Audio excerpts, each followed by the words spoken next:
Yes. Welcome. Hello.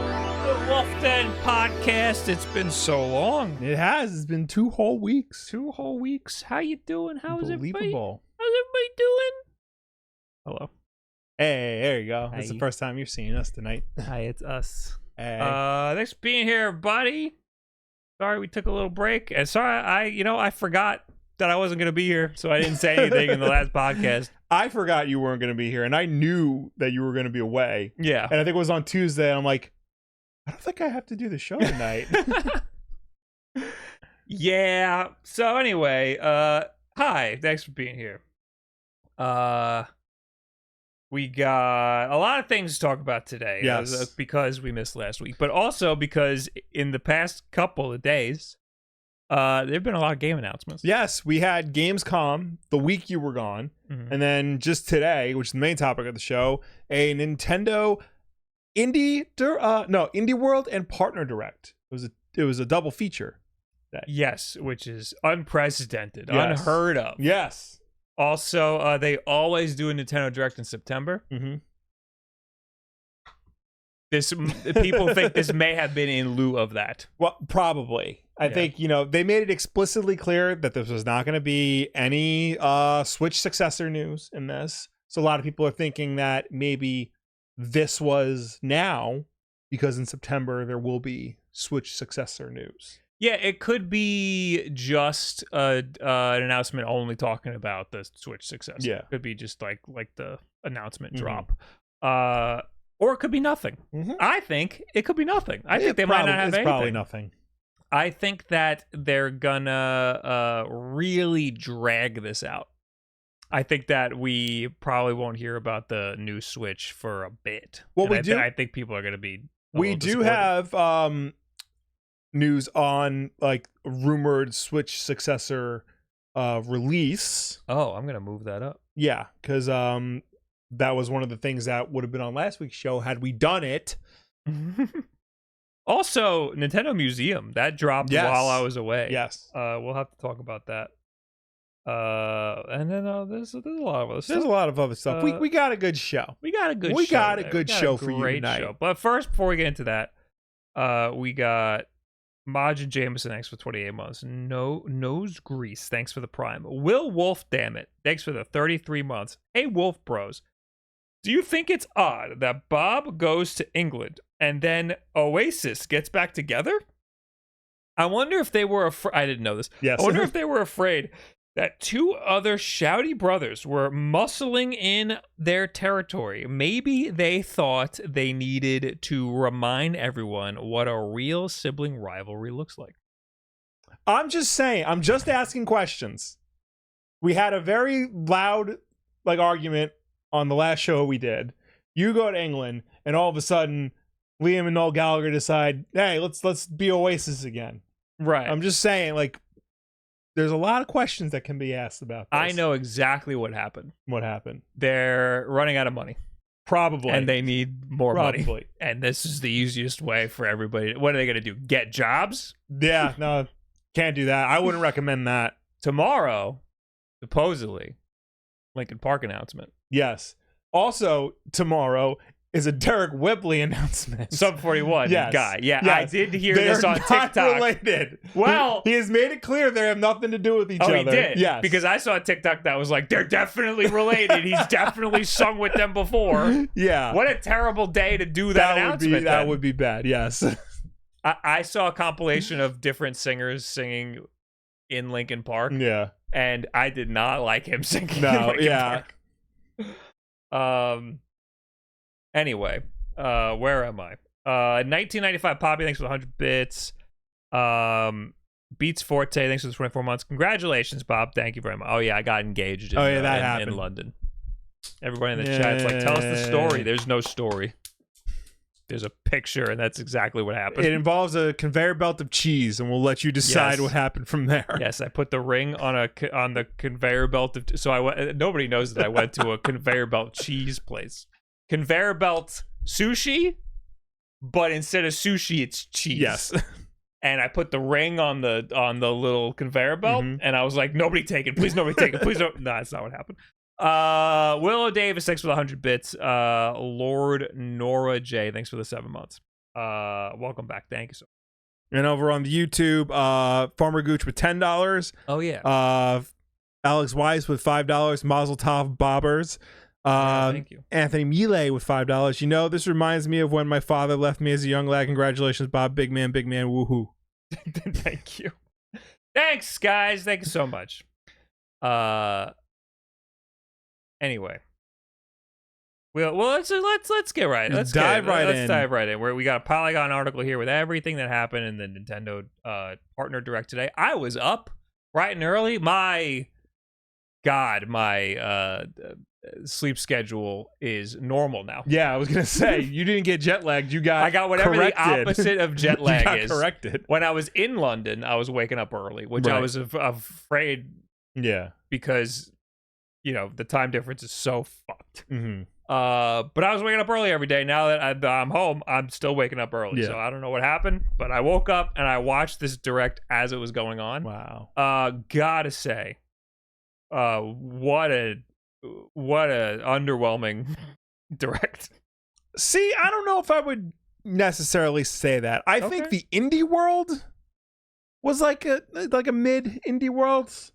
But the partner direct had some interesting things. I'm interested to see what you think was interesting. Yeah. So Indie World gotta put our expectations in check. Yeah. It's indie games. Mm-hmm. We shouldn't expect too much out of it. Partner showcase, I guess, is similar, but I don't know.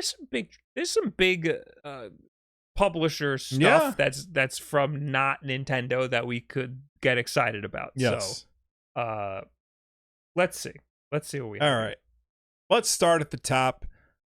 We getting Tetris Forever and the NES version of Tetris coming to Switch Online. Yeah, that was another situation where I was shocked that we don't have it already. Yeah, well, I mean, the Game Boy Tetris is on Switch Online, so why would you need 1,000 versions of Tetris? Right. However, Tetris Forever is a collection of classic Tetris games: Tetris, Hatris, Tetris 2, Super Bomb Bliss DX, and more. Tetris Time Warp is a new game that's included too that brings together Tetris battles from different eras.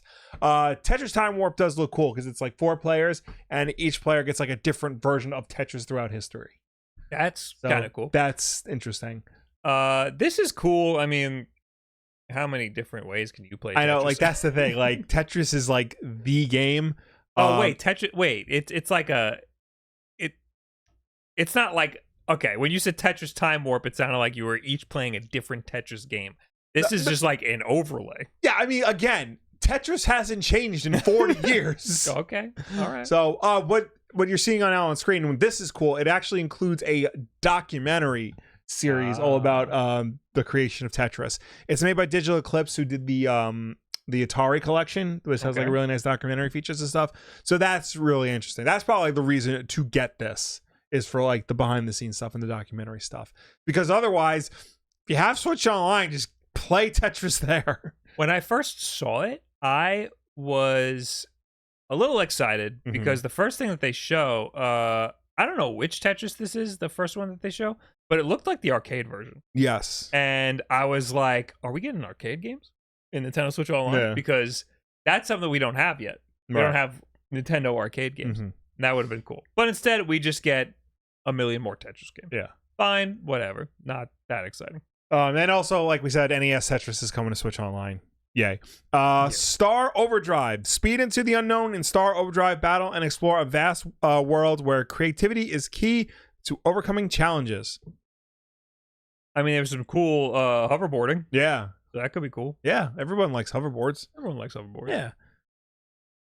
Next, we got Goat Simulator 3, the second game in the series. It will surprise launch on Nintendo Switch on Tuesday. Wreak havoc on the world as the world's worst goat, and a physical version will come later this year. We knew about this. We knew about it, but we got a launch date for it. Oh, yay.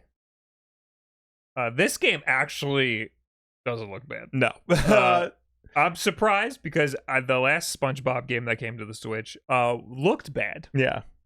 This one doesn't even have SpongeBob in it. No, this is the Patrick Star game. It is a sandbox game where you play as Patrick Star, coming October 4th. This is kind of cool. This seems kind of cool. I'm interested in a SpongeBob game with effort put into it. Wow. What a world. Fitness Boxing 3, your personal trainer. On December 5th, you will be able to load up your Switch with your personal boxing coach. Jump into a single quick workout or build an exercise routine that fits your life. The new additions to the series include mitt drills to practice combos with your instructor and sit fit boxing to work up a sweat without leaving your seat. Ooh, that's for me because I don't like standing. Whether you're after a serious burn or just a bit of stretching, the intensity of your workout is up to you. Don't we have this? Oh, this is 3. This is the third one. And now there's different hairstyle. Oh, that's important. Wow. Yeah. How exciting. All right. Here This we go. one, actually interesting. So we knew about Capcom Fighting Collection 1. So Capcom Fighting Collection 1 has been out. Oh, it's been out. It's Is been that out. the Marvel vs. Capcom one? No, because my friends got confused on this too. Okay. Capcom Fighting Collection 1 has been out for a while. It's all the Capcom fighting games that aren't Street Fighter. I gotta fix my... Okay.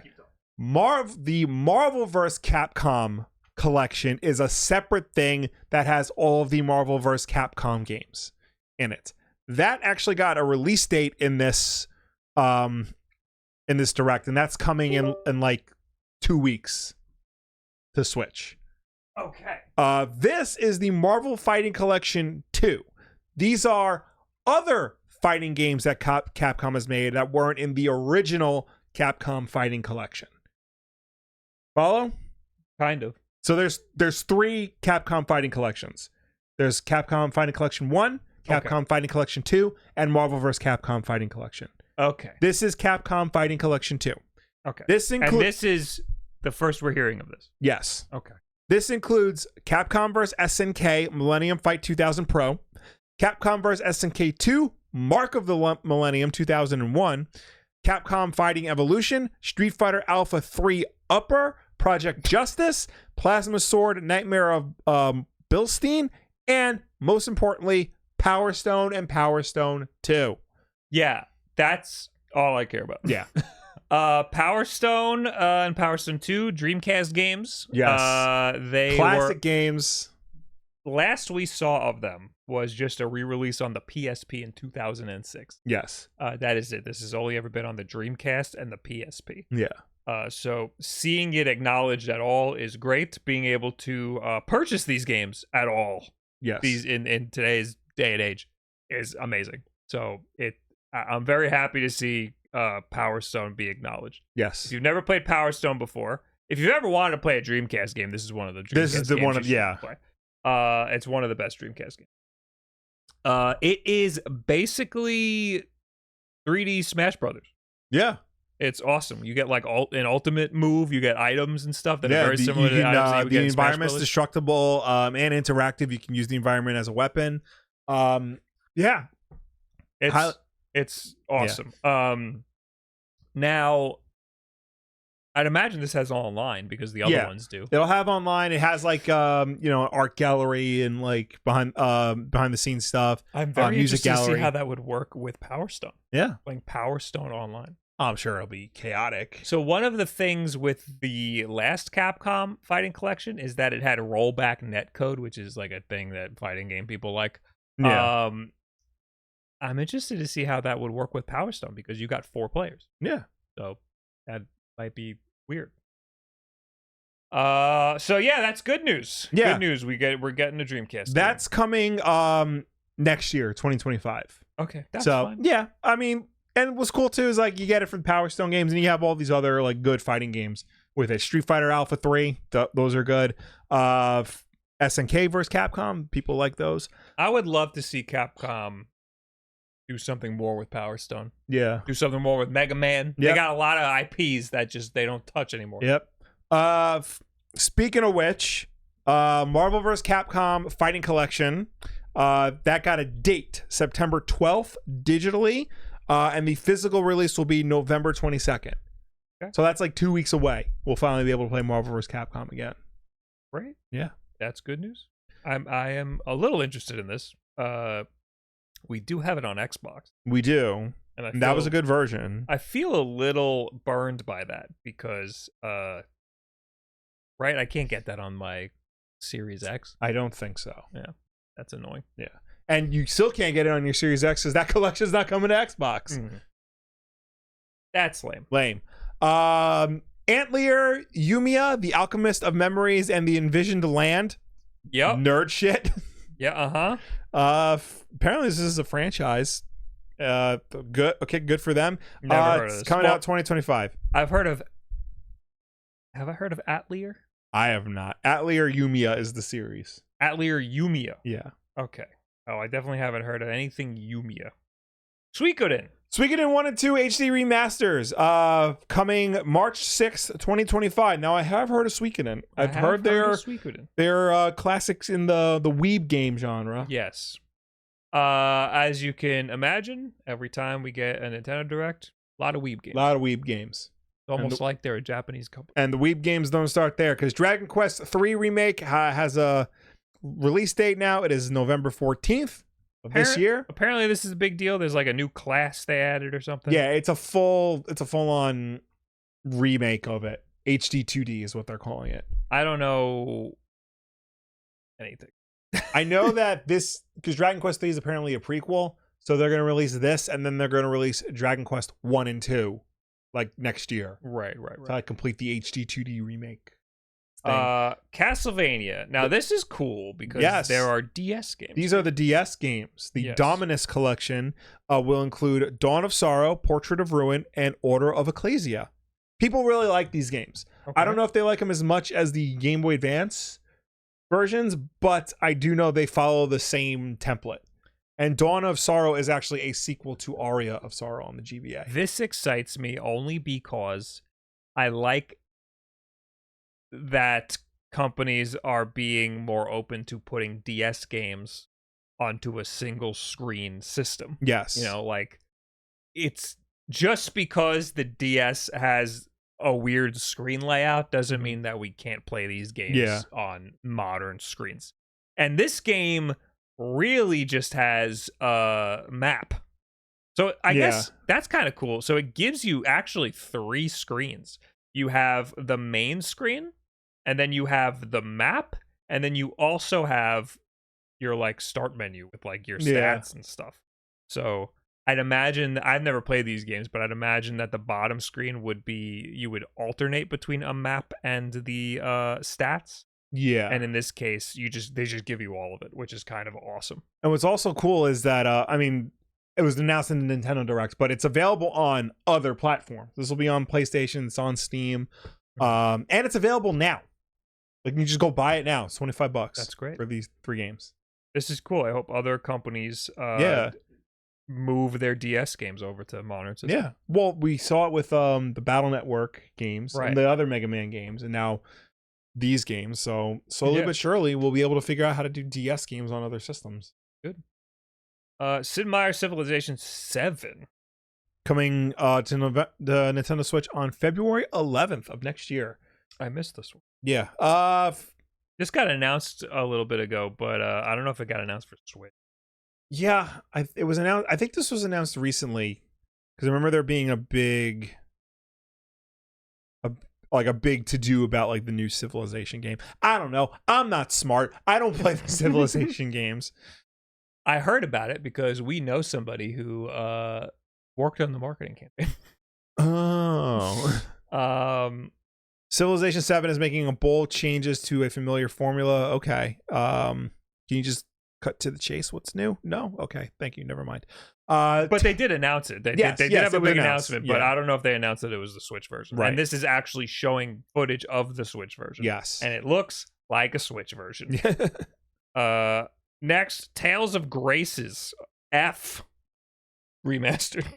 For fuck. Lets you journey back to the world of Effian. Anywhere you are in the world on the Nintendo Switch. It is coming January 17th. I thought that was a typo. What, the F? Tales of Graces, because a lowercase f just in the middle of the sentence. Nope, that's the title. Fucking hate all of this. My Sims Cozy Bundle. This is the first Sims game on the Switch coming November 19th. It is basically EA's answer to Animal Crossing. That's their words. This looks very bad. I saw My Sims and I was like, ooh, a Sims game. Hannah would love this. And then I saw it and I was like, never mind. I think My Sims was like the version of Sims they released on Wii, because like, remember, like a lot of companies would do like a Wii version of games and they'd always be like simplified. I and, heard like, casual. of My Sims. Yeah, it's like they're kid friendly. Yeah. Yeah. So, I mean, the Switch can handle regular Sims. Put regular Sims on there. Yeah, I really do. Well, I don't. Maybe there's something. I mean, the Sims right now is just like 90 expansion packs.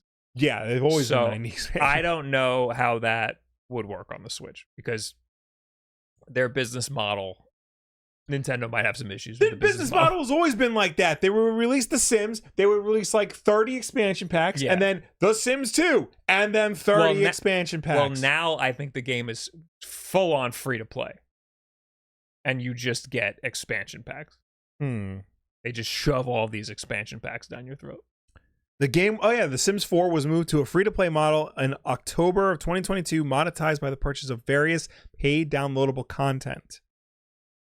All right, well, again... And it's, like, expensive to get all of the stuff. That's why I think it might be weird to put it on a console. Right. But no, it's on PS4 and Xbox One.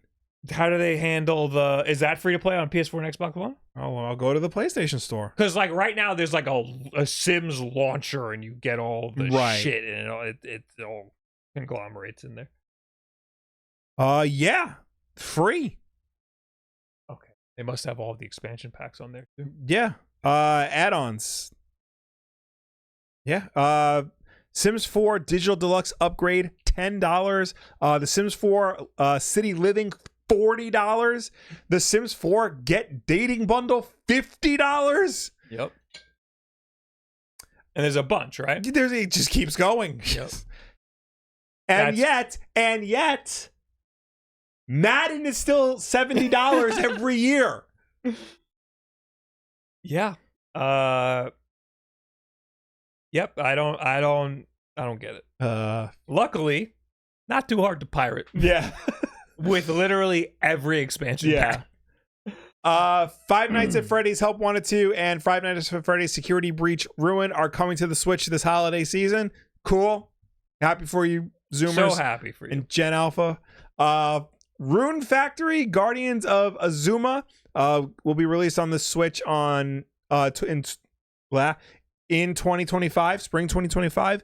And then one more thing, Yakuza Kiwami is coming on October 24th of this year.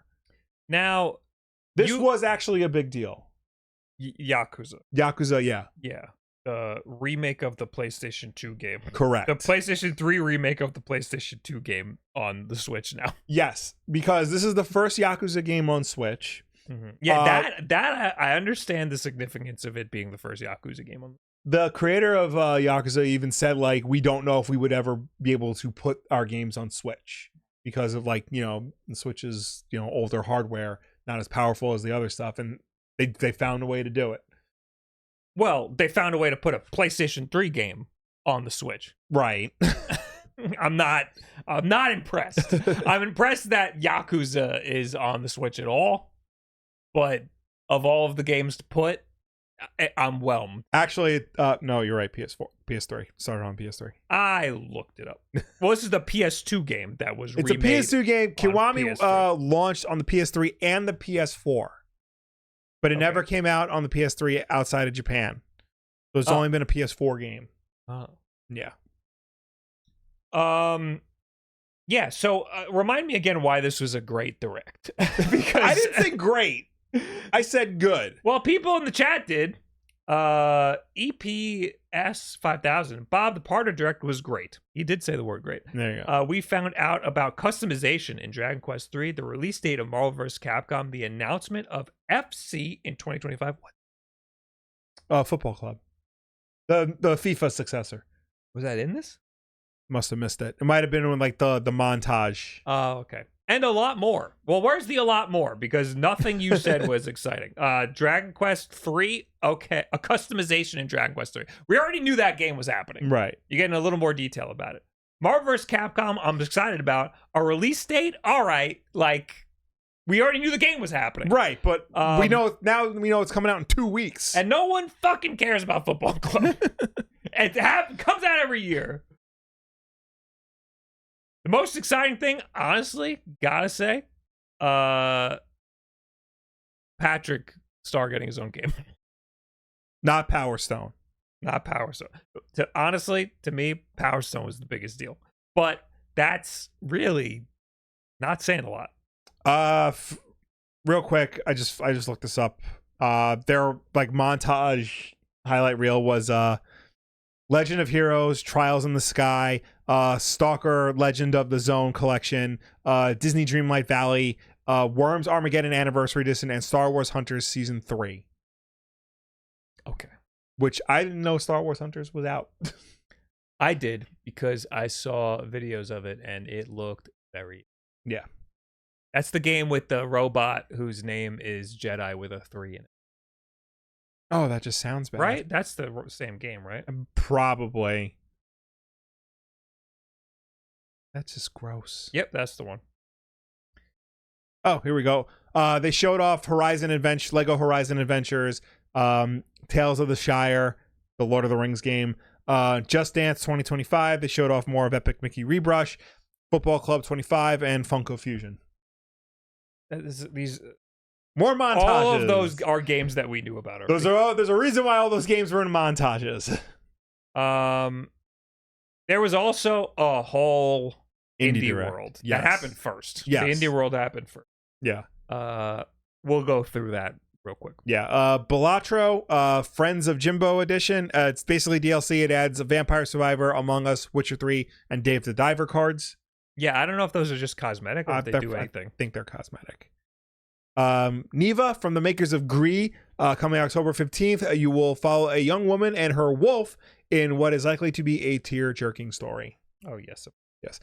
Coffee Talk Tokyo. Which is everybody's gonna tell me I need to play this game because I like coffee, I like Tokyo. And you love talking. And I love talking to people in games. Yeah. Everyone knows that's my favorite genre of game, is just talking to people, and that's it.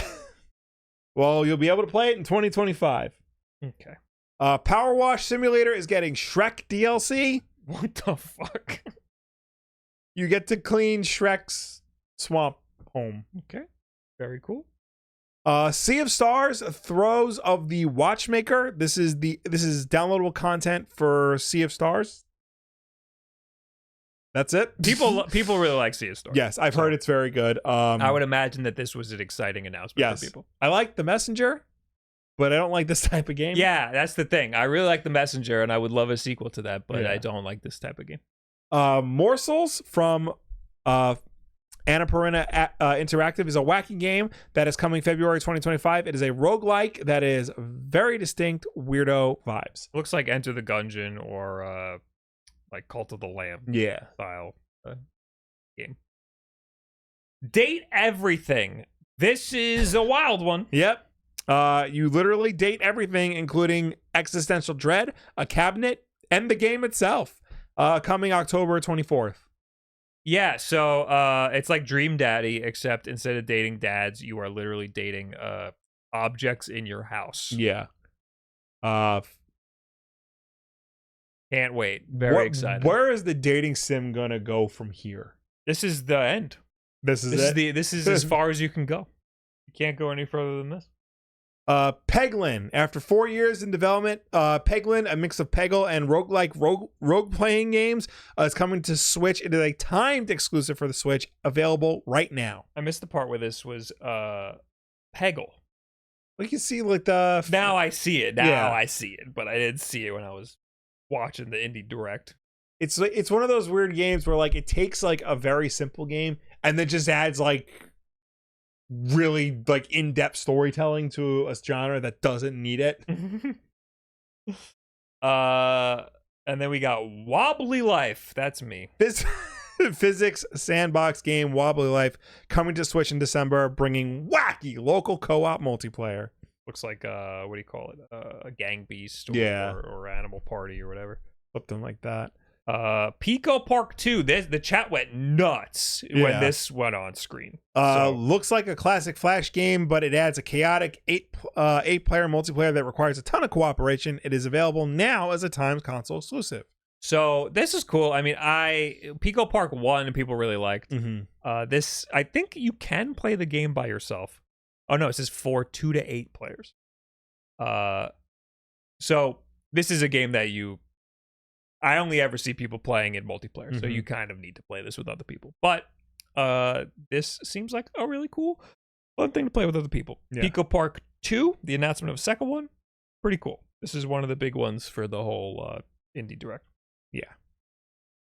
Next, we got Shovel Knight, Shovel of Hope DX. How many times can they release Shovel Knight? Well, maybe this will be the last time before we get Shovel Knight 2. Was Shovel Knight ever on Switch? Yeah. So it was like one of the first games on the Switch. So then what is the difference between that version and Shovel of Hope DX? Yeah, I don't know. It doesn't even say here. Are you watching this? It does. Yeah, it doesn't. It straight up doesn't say. It's literally just Shovel Knight. It's a bunch of stuff. Cool.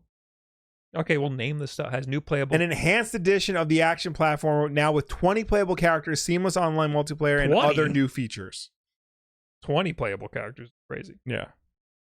They used to release like one character as a whole DLC. Right. Now they got 20 characters. That's crazy. Okay.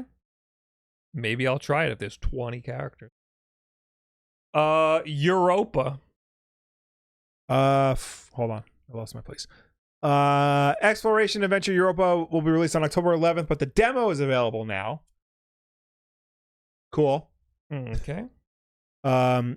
Cuisiner. I guess it's a cooking game where you play as a cat lady. It does not look like it. A roguelite game combining delectable dungeon crawling and fast-paced restaurant management. What the hell? Into a cute and tasty mix. Okay, there is in fact restaurant management. Okay. Yeah. On Your Tail. Releasing November 21st from Humble Games and Memorable Games. I must have blacked out. This is a sleuthing, story-driven life sim in which the intrepid young detective Diana must unmask the thief who is menacing a charming seaside town. Okay. Metal Slug Tactics. This visually looked cool. Well, yeah, all the Metal Slug games look awesome, but this is a tactics game, not a classic run and gun Metal Slug game like I'm used to. So. Oh, apparently these were in the sizzle reel. Yeah. Okay. Not on this list for some reason, but I'm just going to bring it up real quick. The Plucky Squire had a release date trailer. I didn't see it. I didn't see it in the direct. Right. Yeah. I think it might... Was it in the direct or was it announced after? I know they had some news last week. It might have been Gamescom stuff. Because it got a release date of September 17th. Okay. So, and then lastly, Pizza Tower is available now on Switch. Yay. Pizza Tower's great. You should play Pizza Tower if you haven't yet. I think there's a theme here with the whole of Nintendo announcements today. And that is Nintendo is just continuing to get all of the games later than other platforms. Which, like 5 years ago was fine because I wanted to play all of my games on the Switch. I didn't care if I had to wait for them. I'd rather it just be in a more convenient place. That's not the case anymore. I got a million more options now. I don't think Nintendo can keep doing this. I think Nintendo needs to be a little more... Nintendo has like an indie like arm. Nintendo has people that just go out and try to get indie games on their platform. They need to be a lot more aggressive about that, and they need to be a lot more lenient with what enters the eShop. Yes, in that way, because the reason Pizza Tower wasn't on the eShop is because it's a pain in the ass to put a game on the eShop. Right. So, well, it's weird because like on one hand, they're very like strict about like what gets on the eShop. But on the other hand, if you load up the eShop, there's so much shovelware and crap on there. There's So, a like, lot of how crap. are certain things getting through, but like other games aren't? It's not that these games are like particularly getting like denied or anything. It's just that they take so long to approve stuff, and every little thing needs to be approved. So it makes people not want to put their games on the eShop. Nintendo needs to kind of like incentivize publishers to get their stuff over there. Yes. So, and so even like bigger publishers too. Like, it's kind of not gonna work in the long term if Nintendo is always getting last year's stuff. You know? Well, I think also too the fact that every platform right now uses x86 architecture except the Switch. Like, I think is a big point of contention for developers, and the fact that it's using not just a mobile chip but a decade-old mobile chip, is hurting a lot of people right now. It's getting harder and harder to put games on Switch in like at like a reasonable quality. Yeah. I'm hoping the Switch 2 will bridge some of that gap a little bit, but I'm not sure how much it'll definitely be more powerful. Yeah. And I think that'll help a lot, but I don't know if the architecture is going to be similar enough to new. Yeah. To make it super easy to port things over. But at the very least, there's no reason for indie games not to be on here like immediately. Yeah. And that's it. Again, I mean, my highlights, Pico Park and I guess Pizza Tower, but I played it already. Right. And that's you know what? People love Balatro. But this is just a DLC. Oh. Right. Yeah, I was pretty underwhelmed by this whole thing. It feels like they just had obligations to like have a bunch of games in an announcement, and they are fulfilling those obligations. Kind of last minute. It's like they probably like it's August 27th. Like they probably had to do it over the summer or in August, and they are just doing it. They're like, you know what? We'll just push it all out. Right. Okay. What did everybody else think of? What am I wrong about? What was good in the announcements today? Brutal Beast, thanks for the 30 months. Hey, Bob and Will, thoughts on the next upcoming Apple event? When is that? Oh, that's soon. iPhones? Yeah. We're getting iPhones? Yeah, that's soon. I want to say it's next week. I'd imagine this is going to be a year where not much is going to be different about the iPhone. I want to say that, but I feel like everything's pushing AI to some stupid extent. They're probably going to spend most of their time focusing on that.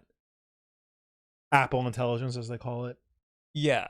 I think that so the Apple Intelligence Siri stuff is coming to this phone. Right. But I don't think it's coming to any of the previous phones. It's not coming to my phone. I don't even think it's coming to like the cheap 15. I think it's only coming to the Pro. Right. And that's it. Well, I know when they announced the M4 chip, which is still only in the iPads, they made a big deal about how the chip has a dedicated like Apple Intelligence processing unit in there. Right. So I'd imagine like when they announce these new phones, the Pro version is going to have the next chip that'll have even better Apple Intelligence processing or whatnot. Right.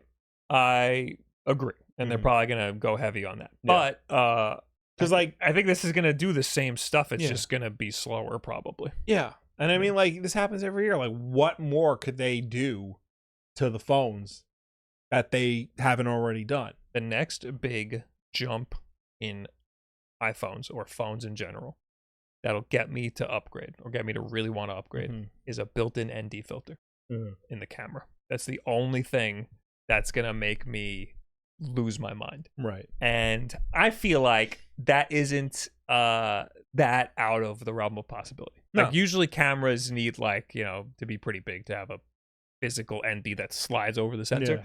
But there's technology I'm seeing where it's just a polarizer, like an LCD screen, just a polarizer that just put an electrical charge through it and it just covers up the sensor. So when that happens, that'll make cameras. How many lenses are on the back of your camera? 3. So maybe they'll make the ND filter like a 4th lens. Oh god, that should be ridiculous. That would be ridiculous. I love the camera that I currently have. The 5x zoom is amazing. And there's no reason for me to upgrade, Yeah. There'd be very little that would get me to want to upgrade to another iPhone. I mean, I'm still rocking an 11. The battery is like kind of hit and miss at this point, but like I'll run this to the ground before I get another phone. I'm thinking maybe another year. The battery on here is pretty. Yeah. I think I had an 11. Yeah. I had an 11. Yeah. Then they announced this, and I was like, I need that. Yeah. My battery was terrible on the 11. It got really bad. Mine's if I use the phone like extensively, like it'll go down. I also don't charge it sometimes at night because like I'll fall asleep with it while reading it. I'm one of those people. So. Tea Time Retro, thanks for the 143 bits. Woohoo! Congrats, Bob, on the engagement.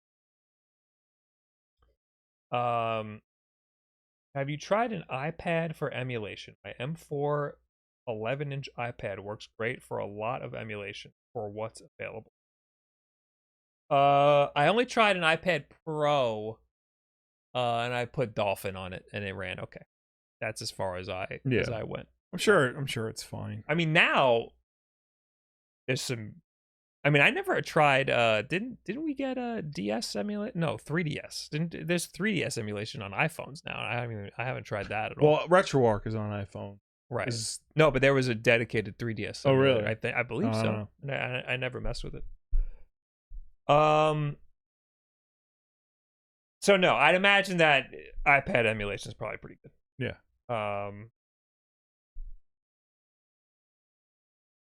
Anyway, all right. Where are we? What's next? Oh, let's talk about the Switch 2 being delayed real quick. Yes. Developers have reportedly been briefed not to expect Nintendo's next console to launch before April 2025. That's according to GameIndustry.biz head Chris Dring, who discussed launch plans for the Switch successor on the publication's latest podcast. Nintendo confirmed in May that it will announce the next console during its current fiscal year, which runs until March 31st, 2025. No developer I've spoken to expects it to be launching this fiscal year, Dring said. In fact, they've been told not to expect it in the current fiscal year. A bunch of people I've spoke to hope it's out in April or May, still early next year, not late. I don't think any of us want a late launch for the Switch 2 because we all want a new Nintendo console and everyone gets very excited for it, and we don't want that crunch of Grand Theft Auto 6 and Switch and all of that stuff on top of each other. Having launched in March of 2017, the Switch is in its 8th year on the market. In July, it surpassed the Famicom as the Nintendo console with the longest lifespan before being replaced. Reporting its first quarter earnings this month, Nintendo said the Switch has sold 143.42 million units as of June 30th. It expects to sell 13.5 million Switch consoles this fiscal year, having sold 2.1 million in the first quarter. If Nintendo hits its hardware sales target, the Switch will be within touching distance of the all-time record, which is currently held by the PS2. This makes a lot of sense. Yes. I mean, if we're going by history, they did the Nintendo Switch at the very end of the fiscal year, right, which was in March. So, but this article is saying it might not launch until the start of the next fiscal year. Right, I understand that. So, the famous tweet from President Furukawa. This is President Furukawa. This was in May. President of Nintendo, we will make an announcement about the successor to the Nintendo Switch within this fiscal year. So he's just saying the announcement will happen within this fiscal year. It will have been over 9 years since we announced the existence of Nintendo Switch back in March 2015, which they called it the NX. The NX, yeah. Okay, so this makes sense. I don't know why they would hold it till the very beginning of the next fiscal year. I guess maybe they're just deciding like this this fiscal year we're going to call it a wash. I mean, I don't think they're going to call it a wash. Maybe they're thinking we'll start our next fiscal year with a bang. Yeah. And because I imagine like they can't release it any later than that because GTA 6 is going to come out and it's going to overshadow everything. Yeah. Not that Nintendo cares, but I mean, I think that pretty much the whole games industry is calling this year a wash. Yeah. This year is just not a big money maker for the whole games industry. Mm-hmm. And I can feel that. Like, there's not a lot of exciting stuff happening, and people are kind of just losing interest. There's just not a lot of things to get people excited about playing games right now. So they could be holding it because they're like, we'll wait till next fiscal year and maybe things will pick up. Or maybe we can get things to pick up because it really is. That would be enough to get people excited. Yeah. Or they just legitimately are taking their time working on the system. Yeah. It could be anything, really. So it's not a big deal. We expected it to be sort of springtime next year. Mm-hmm. So what's the difference between March and April? It's not. It doesn't sound like a big deal. But sounds like a bunch of developers are confirming that Nintendo's talking to them about it. Yeah. So that's cool to see. Yeah. It's coming. Just not anytime soon, but it is coming, people. It's coming, everybody. You know what else is coming? Backlog! Backlog! Backlog! Backlog!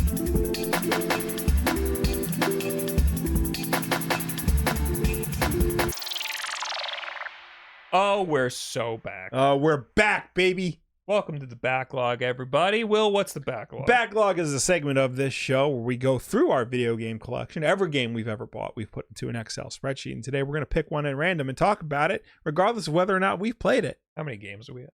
972. Okay. And the random number is 434. 434. That brings us to Duke Nukem 3D for the PC. Come get some. So, how old were we when we got this game? We were still in elementary school. That's crazy. To give you context, we should not have been allowed to play this game. This was like the first computer we ever got. Like the family computer. This is back in the day when we had a family computer. And our dad's boss made the computer for us. And he preloaded it with games. And one of those games was Duke Nukem 3D. Yes. This looks too good, this gameplay that I found. We gotta get an original 1995 Duke Nukem 3D. That's Duke Nukem Forever. We don't want that. No. I'm not gonna be able to find it. It's just that terrible. Yeah, I mean, I don't know. We'll just do this looks like it's the 20th anniversary. Yeah, I want like a 4x3 CRT scan of the game. But whatever. Yeah. This game, I mean, for the time, very gory. You see things blowing up on screen. There was also boobs. Yes. So there was straight up nudity. Boobs. It was extremely pixelated. Yeah. But man, was that great for a 7-year-old me. We played a lot of this game. Yes. I think we just didn't have much else going on. There were other games, like it came preloaded with other games. The computer, but on the computer, yeah, we had a bunch of games on there, but the only good ones were this. We had Doom. Doom, yeah. Did we have Quake? I think we had Quake. We had Quake, but was it on that computer? Yeah, we had Duke Nukem 2 on this computer. Yes, well. I did. We did play a lot of Duke Nukem 2. But like the thing is, like this one caught our attention. I think the same because they were tits. Because we were like, wow. Yes, but because like this game was very fast paced. It was very exciting. Duke had an actual personality, character. Like he would talk and like curse, quip and we were like, "Wow, that's cool." He'd say like the S word, and we were like, "Oh my!" His first sentence in the game is, "Damn, those alien bastards are gonna pay for shooting up my ride." Yeah, and I was like, "This guy's cool." So the gameplay was good too. The gameplay is good. Yeah, it's very fluid. It's very fast paced. You want to talk about 60 frames per second? This game ran at like 150,000. Yeah, I was gonna frames per say second. This is one of those games where back in the day the frame rate was just absolutely fucking insane. Yeah. That's what part of why this game felt so fluid. Also, you're playing it on a CRT, so that there is no input lag whatsoever. So, I mean, it was very creative. It was very, like we said, fast paced. It wasn't all like run and guns. It was, the level design was actually very confusing for, like, it was hard to figure out where to go. I mean, that was indicative of games of this era. Like, they didn't, like, games weren't as linear as they are now. Like, you actually did have to check the maps. You actually had to get key cards and like try to unlock all the, all the right rooms in order to progress. But also, like, as you're seeing on screen, like, there were secret areas that you could be led to where to get ammo or power-ups and things like that. And I would do that accidentally trying to figure out where to go, and all of a sudden I'm in a secret area. And the game had like fun power-ups. You could get like a jetpack to fly around with. You can use steroids like a bad boy to increase your stamina and stuff. Now, we used to use cheats to get through. That was the thing too. It was really easy, like, to use cheats. I don't remember getting very far in the game. I remember playing the beginning over and over again. What was interesting was, this was back in the day when games on PC were what was called shareware, where you would get like the entire first third of the game for free, and that was like 10 or so full levels that you can play for free. And if you liked it, you mailed away to the company and they would give you the rest of the game. I did not know that. So when we first got the computer, all we had was like the first episode, quote unquote. But that was like that was a complete game in and of itself. And then like later, like, we got the upgrade and we could play the whole rest of the game. And it just kept going. I didn't know that. Yeah. I thought we just never beat it. No. I remember the ending. The ending is like you fight the big guy in the football stadium and you kick his eye out of his socket. And then you shit down his throat. That was the boss of the second episode. Oh, okay. Oh, so we did get that far. We got an expansion too eventually, didn't we? Yes. The one with like the big American flag. Duke it out in DC. Okay. Yeah. And that's a completely different thing. That was weird because like there were expansion packs to this, but they were not made by 3D Realms. They were like, that was that one of the first mods? Yeah, those were essentially like mods you could buy in a store. There was a lawsuit. I didn't know we had that. Yeah. Hold on. Well, I don't know if there was a lawsuit for that one, because eventually, like, one of the re-releases like added all of those mods into Duke Nukem 3D. Okay. It was like Duke It Out in DC, Duke Goes Hawaiian or whatever. MicroStar versus FormGen is a legal case applying copyright law to video games, stopping the sale of a compilation of user-generated levels that infringed the copyright of Duke Nukem 3D. So I don't know what the name of that compilation of levels was. Right. But that is one of the types of mods that you're referring to. Yes. And then this, I think they ended up being able to sell no, it infringed because they used Duke Nukem as marketing, right, to market it. But again, the Megaton edition, which was released by Devolver Digital, included Duke It Out in DC, Duke Caribbean, Life's a Beach, and Duke Nuclear Winter in the expansion. Yeah, I only remember Duke It Out in DC. Yeah, because that's the one we had. Copyright law gives the copyright holder the exclusive right to make the sequels to their work, and the court found that the stories told in the Nuke It map files, Nuke It, I think, was the name of the ones that was in the lawsuit, are surely sequels telling new tales of Duke's fabulous adventures. The ruling continues to apply to the legal status of video game modding, with mods viewed as derivative works that require the consent of the copyright holder, this is a bad precedent. Yeah. While this may legally limit the creation of mods, machinima, broadcasts, or even cheats, many game developers have authorized and encouraged some of these activities. Yeah. So obviously, I'm not saying you should be able to sell a mod like this that has like new levels and stuff, but you'll be able to make mods and let people have them for free if they have the game, you know? Anyway, We're talking about Duke Nukem 3D. The proper game. The regular old Duke Nukem 3D. Yes. We had this on our first computer ever. I remember Yes. it was a 1 gigabyte hard drive on that computer. Yeah. And the hard drive was size of the Wii right here. Yeah. It was massive. Yeah. This game did come to other systems. It eventually came. There was an Xbox 360 version that was very popular. It's available now on most modern platforms. Of course, you can get it on PC. I would argue that the game is still pretty fun to play.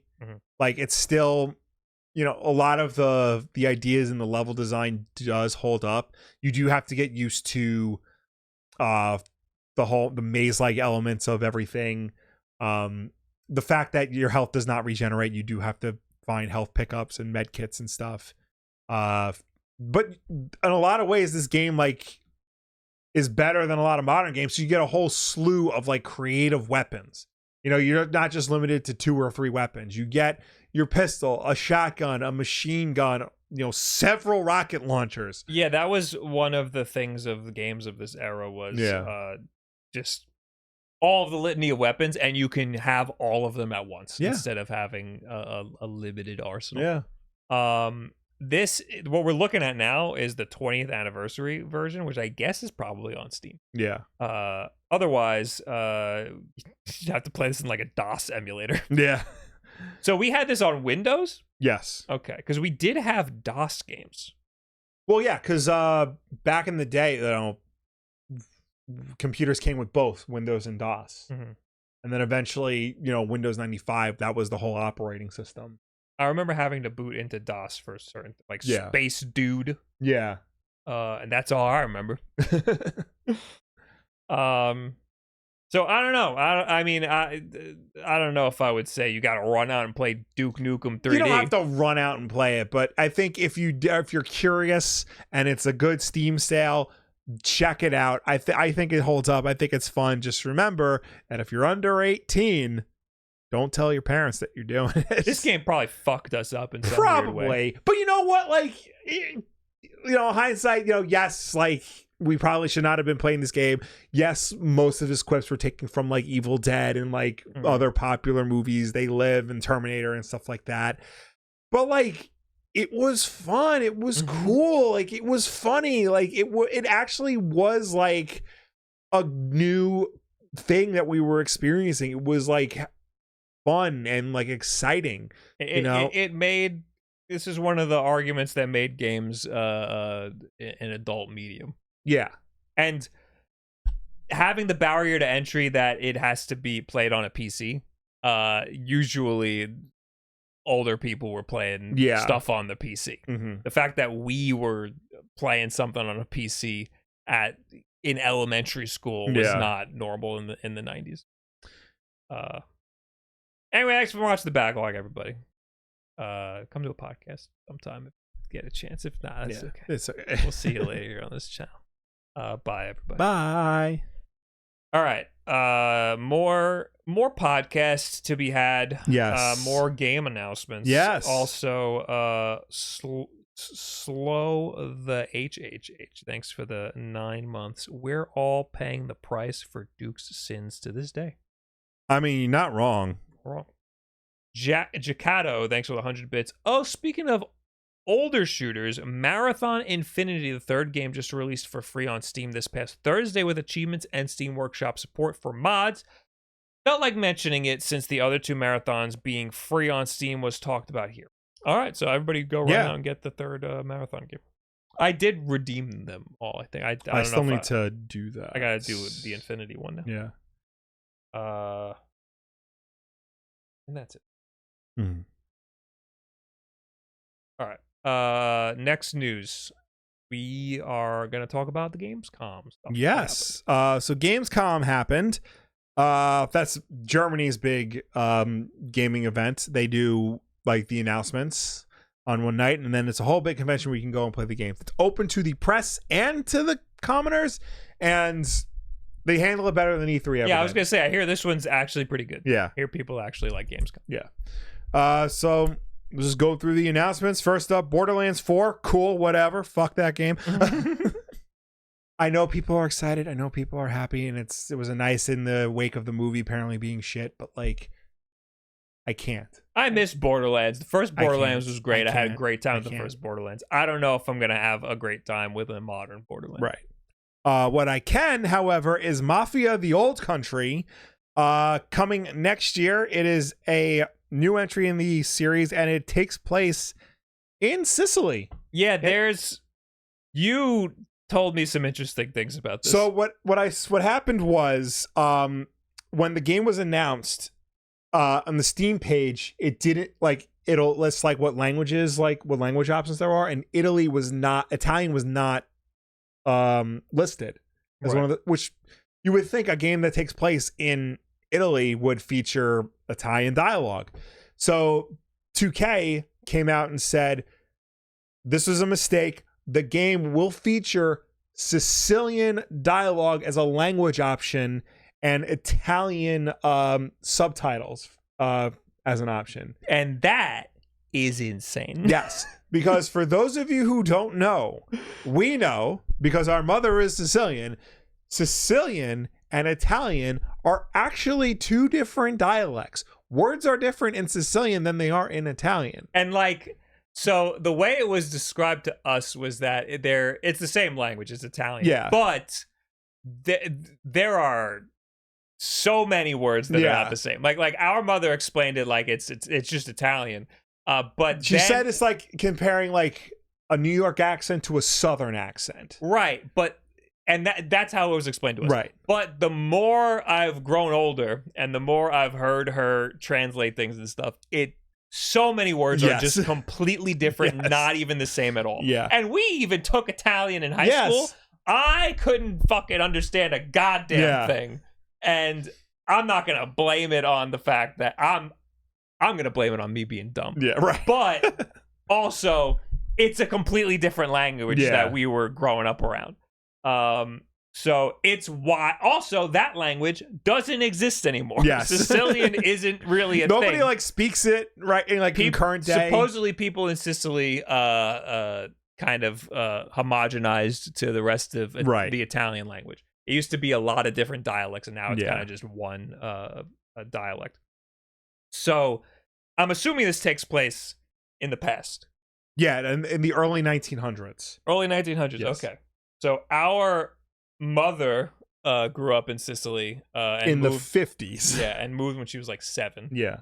But her whole family moved to Queens and continued to speak the Sicilian dialect. Yes. And while they were in Queens continuing to speak the Sicilian dialect, the rest of Sicily, the home country, homogenized and started speaking regular Italian. Yes. So it's insane that they're going to have a whole language option that is basically a dead language. Yeah.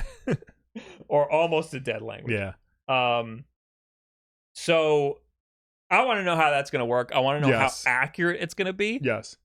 It's insane that instead of just doing Italian, it's going to be Sicilian with subtitles for Italian. Well, I think because you can choose if you want to listen to the Italian audio track or just have because it's like when you watch the Sicilian audio track with Italian subtitles. Well, maybe you don't understand Sicilian, but you understand Italian, so you keep the English dialogue on and just read the Italian. I'm saying that's how different it is. Yeah. Is that the Italian needs to be different. Yeah. So I'm very interested to see how this is going to play out. So much so that I might actually play this game. I've always been interested in the Mafia games. I didn't hate the second game. I got bored of it. Well, which one is the one that I played? The second one. I liked it. I got a little burnt out on it because I think it was just kind of a little boring. It starts off really cool. It's very linear. Yeah. Yeah. It has a really cool start. Yeah. The story's pretty good.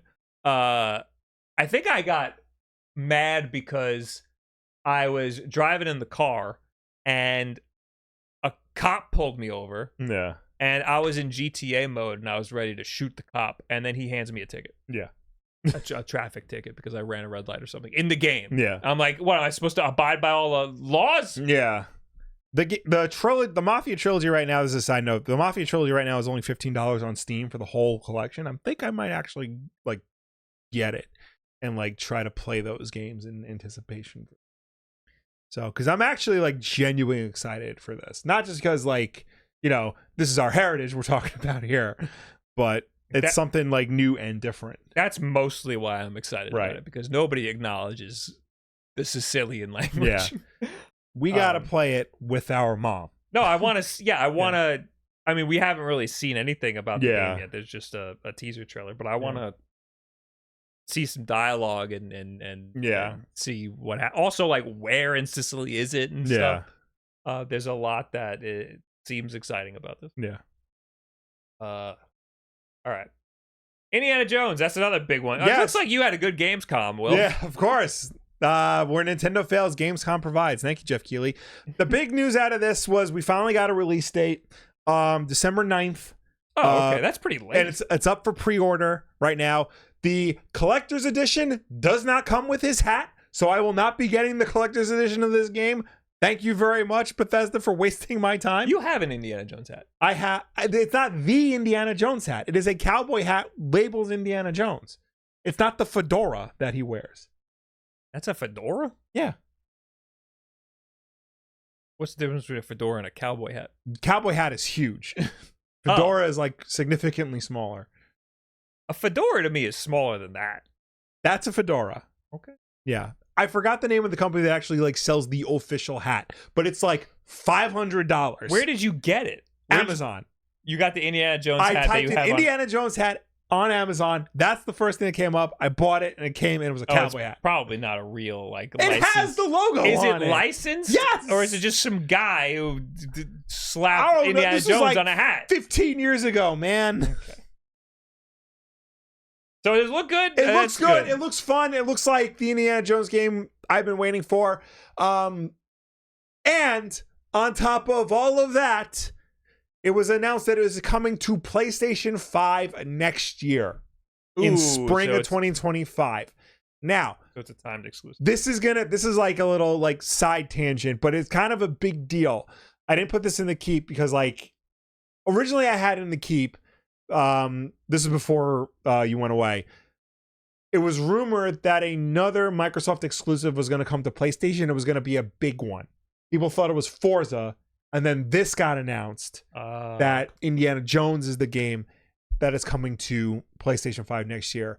And a lot of people were pointing to when Phil first made the announcement that games were coming to PlayStation 5, and he was asked if those games were Starfield or Indiana Jones. He said that those were not. It was not Starfield or Indiana Jones. Oh, yes. Now we kind of lied a little bit.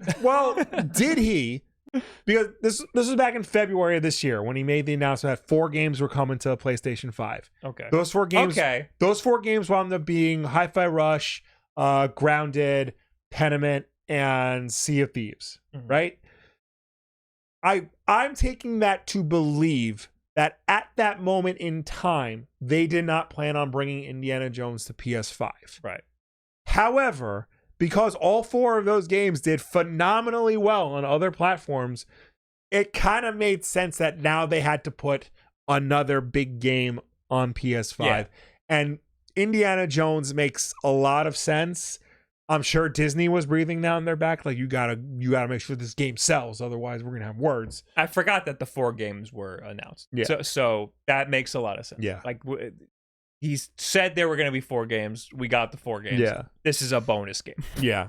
I mean, but I think this means that, like, you know, we're going to get more games. Yeah. People are, like, saying, like, this is the end of Xbox in its entirety. I don't want to say that at all.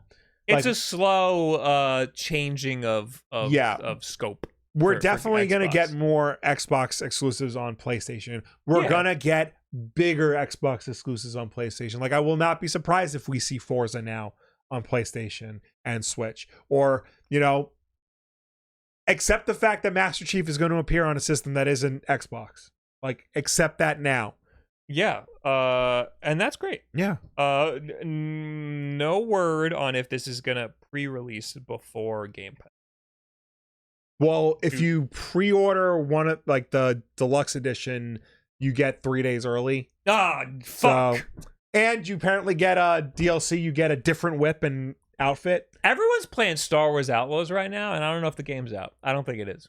I don't it think comes it out is either. Friday, right? Yeah. Are they pre-playing it, or is this just press people? I know it's press people because all the major outlets have reviewed the game already, and I think it's people who paid for the deluxe edition. I can't tell if I want to play that game, Star Wars Outlaws. I definitely do want to play the game. I'm gonna wait till it's on sale because I ain't paying full price for the shit. But it definitely seems like a game like I would enjoy playing. I've said this before. People are like, people either love the game because they like that style or they don't like the game because it's another Ubisoft open world game. And I've come to the realization that like the Ubisoft like style of open world, like those games are good. Watch Dogs is good. Far Cry is good. Assassin's Creed is good. The problem is Ubisoft makes the same game every time, and you get burnt out by that formula really quickly, especially when they put it in games that don't fit that formula, like Ghost Recon. So, having taken a long break from those style of games, I'm willing to play another one, and the fact that it's got Star Wars in it, I'm good. That's what my mind is at. However, I'll put a little caveat there that I don't know if that Ubisoft style of game is. I think it's getting stale. Like it's stale because they've just done the same game over and over again. It's a good formula that became stale because they did it over and over again. But I think it's been so long now that they've been doing that, it's not gonna work. Like they have to do. Like it hasn't evolved. It hasn't evolved, right? And it's an old formula now. It's got to things have to be a lot different now. And if they keep doing the same formula from 20 goddamn years ago, it's gonna fall apart. Right. So I don't know. I'm on one mind with you that I think that I'll be able to jump in and have a decent time because I haven't played a Ubisoft game in a while. But also I'm seeing a lot of these like people talk about it, and it seems like all of my fears are realized. Right. That it's a boring game and that I don't know. I hear both things. I hear that it's not boring and people enjoy it, and I hear that it's boring and that it's bland and it's Ubisoft stuff. Anyway, speaking of changing the formula for 20 goddamn years, Call of Duty Black Ops 6. We got new gameplay of that. It looks like a Call of Duty game. But there's a motorcycle in it. I saw a little bit of this. It seems like there's a big new mechanic where you can sort of slide and dive in any direction. You can kind of like run in any direction. So it used to be like when you run in some games, you just run straight. Right. You hit the run button and you're running straight. In this game, you can run in any direction. Okay. Does that make sense? No. Okay. How long has it been since you played a Call of Duty game? I played Black Ops Cold War fairly recently. Okay. You know when you press the stick in, you can only go straight. You can't guide yourself. Yeah, but the initial sprint is you're going straight. Right. Now you can initially sprint in any direction. Okay. Omnidirectionally. And you can also dive in any direction and stuff like that. Has this game always had like a slide mechanic? Yeah, so that's another thing. People love sliding and slide canceling. Yeah. I think every game has a slide, but not every game has slide canceling. Okay. And this game does not have the slide canceling. So I don't think it's going to be good. Okay. Because it doesn't have that. But I'm interested in some of the movement. I'm interested in the omnidirectional sprinting and diving and whatever. I only ever really play Warzone though. I only play the multiplayer to like grind guns for Warzone, and if they don't implement this engine in Warzone, then I'm never gonna see any of the changes. So I don't know. I'm a little interested. You know what? It'll be on Game Pass, so I'll just try it then. Yeah. Make sure you get the right version of Game Pass though. True. So I was on the show and canceled my Game Pass subscription. Yeah. I will get it again when one of these new games comes out that I need. Next we got Dying Light The Beast. Is this a new game? It's a new game in the Dying Light series. It is coming to PC, PlayStation, and Xbox. Don't think it has a release date. Next is the Directive 8020. It is a new entry in the Dark Pictures anthology. You Dark familiar with those? Pictures? No. It's like a horror series where they get like, mildly famous actors to be spooked by. Okay. This one has Captain Marvel's friend from Captain Marvel. Dark Pictures Anthology. Is that a gaming? Is that for games? Yeah, games that's a games. anthology. Yeah. Okay, I've never heard of a single. The best one of I these can games. describe them, it's like a Until Dawn. Somebody says. yeah, it's like Until Dawn. Oh, okay. Until Dawn is part of the Dark Pictures. No. Okay. Until Dawn is not part of the Dark Pictures anthology, but the Dark Pictures anthology has similar gameplay to Until Dawn. Okay, I will never play that. Yeah. Goat Simulator Remastered. It kind of just makes Goat Simulator look, at least the trailer does, it makes Goat Simulator look like an actual game and not a beta. Okay. Hey, a remaster might fix a lot of problems with the game. That could be good or really bad. King of Meat. Oh yeah, baby. It is a hacking slashing co-op combat game from Amazon. It is coming to Switch, PS5, PC, and Xbox. Players fight through ridiculous user-created dungeons. Oh, that could be cool. Yeah. User-created things. That's cool. Link. Banner of the Spark.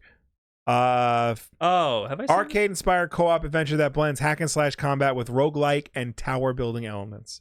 Oh, okay. Lost Records, Bloomin' Rage. This is from the Life is Strange developers, Don't Nod. It is a 90-set narrative adventure. It's episodic and will launch in 2 parts on February 18th and March 18th of next year. Okay. And we have Arc Raiders. From the creators of The Finals, it is their long-delayed shooter. It is PvPvE. Is coming next year to PS5, PC, and Xbox. I like the idea of player versus player with with AI. I gotta be careful not saying AI. Back in my day, AI was just computer controlled bots. Yes. So wait, is that what the E is? Yeah. Okay. Yeah. Player versus environment means the computer. Got it. Okay. Yeah. But that could also be. I mean, like, I don't know. Because I'm thinking like PvE is like a game like Evolve, where like it's 4 people against 1 monster. Does that make sense? Yeah, that's not PvE at all. Then what is that? Because they're all controlled by humans. The player characters are, but the monster is controlled by the computer. No, the monster is a random human. Is it? Yeah. Right? Everybody? Help me out. That was the big thing, because it was an isometric. That was like one of the first isometric multiplayer No, Evolve games. wasn't asymmetric. Asymmetric. Yeah. That's the word. Isometric.